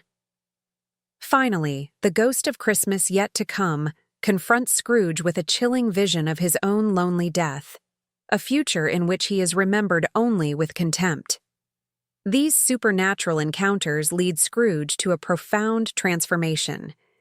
He awakens on Christmas morning filled with newfound joy, generosity, and a determination to make amends. Embracing the spirit of Christmas, he becomes a benefactor to those he once scorned, particularly the Cratchit family and their ailing son, Tiny Tim. Scrooge's redemption is complete, and he is forever changed into a man who embodies kindness and goodwill, emotional impact at its heart. A Christmas Carol is a story about the power of compassion, redemption, and human connection. Dickens masterfully evokes a wide range of emotions, from the initial chill of Scrooge's miserliness to the warmth of the Cratchits' love and resilience. The novella's haunting moments, particularly Scrooge's encounters with the Ghost of Christmas Yet to Come, are deeply unsettling, yet they serve to highlight the urgency of change and the fleeting nature of life. The emotional resonance of the story lies in its universal themes. Who among us hasn't reflected on past regrets, the importance of family and community, or the legacy we wish to leave behind? Dickens invites readers to confront these questions through Scrooge's journey, leaving us with a sense of hope and a renewed appreciation for the simple joys of life. The character of Tiny Tim, with his famous line, "God bless us, everyone," serves as a poignant reminder of the beauty of innocence and the profound impact of kindness. The contrast between Scrooge's initial isolation and his eventual embrace of humanity is both heartwarming and inspirational, reminding us all of the transformative power of generosity and love. Literary value and legacy. Dickens. A Christmas Carol is a masterpiece of storytelling, blending elements of Gothic fiction, social commentary, and rich character development. The novella's structure, centered on the visits of the three spirits, creates a compelling framework for Scrooge's transformation, while the vivid descriptions and dialogue bring the story to life with unparalleled immediacy. One of the most remarkable aspects of the novella is its social conscience. Written during a time of great inequality and poverty in Victorian England, Dickens uses the story to critique the neglect of the poor and to advocate for a more compassionate and equitable society. Through characters like Bob Cratchit and Tiny Tim, Dickens illuminates the struggles of the working class, while Scrooge's transformation serves as a call to action for readers to embrace generosity and social responsibility. The novella's enduring popularity is a testament to its universal appeal. Its themes transcend time and culture, making it relevant to audiences across generations. A Christmas Carol has inspired countless adaptations in theater, film, and television, each capturing the essence of Dickens's message: that it is never too late to change, and that kindness can transform not only individuals, but entire communities. Conclusion. Christmas Carol in prose. Being a ghost story of Christmas is more than just a festive tale. It is a profound exploration of human nature and the capacity for change. Dickens skillfully weaves together elements of the supernatural, social critique, and heartfelt redemption into a narrative that remains just as relevant today as it was in 1843. The story's ability to inspire hope, self-reflection, and a renewed commitment to kindness is what has solidified its place as a cornerstone of Christmas literature. At its core, the novella reminds us that the holiday season is not merely about material wealth or superficial celebrations, but about generosity of spirit, compassion for others, and the joy of human connection. Through Scrooge's journey, Dickens teaches us that no one is beyond redemption, and that even the coldest heart can be warmed by the light of love and goodwill. This message resonates not only at Christmas, but throughout the year, encouraging readers and listeners alike to embrace the values of empathy, charity, and community. As the final words of the novella echo, "God bless us, everyone," we are left with a sense of completion, hope, and inspiration. Dickens's masterpiece reminds us that the spirit of Christmas is something to carry in our hearts every day, a call to live a life of purpose and kindness no matter the season. It is a story that endures because it speaks to the best parts of ourselves, urging us to become better, more generous, and more connected to those around us. For those who have just finished the audiobook, take a moment to reflect on Scrooge's transformation and its meaning in your own life. Dickens' tale is not just about one man's redemption, but about the potential for all of us to change, to heal, and to spread joy in a sometimes cold and indifferent world. A Christmas Carol is, quite simply, a gift, a literary treasure that continues to inspire us to be better versions of ourselves, not just at Christmas, but all year long.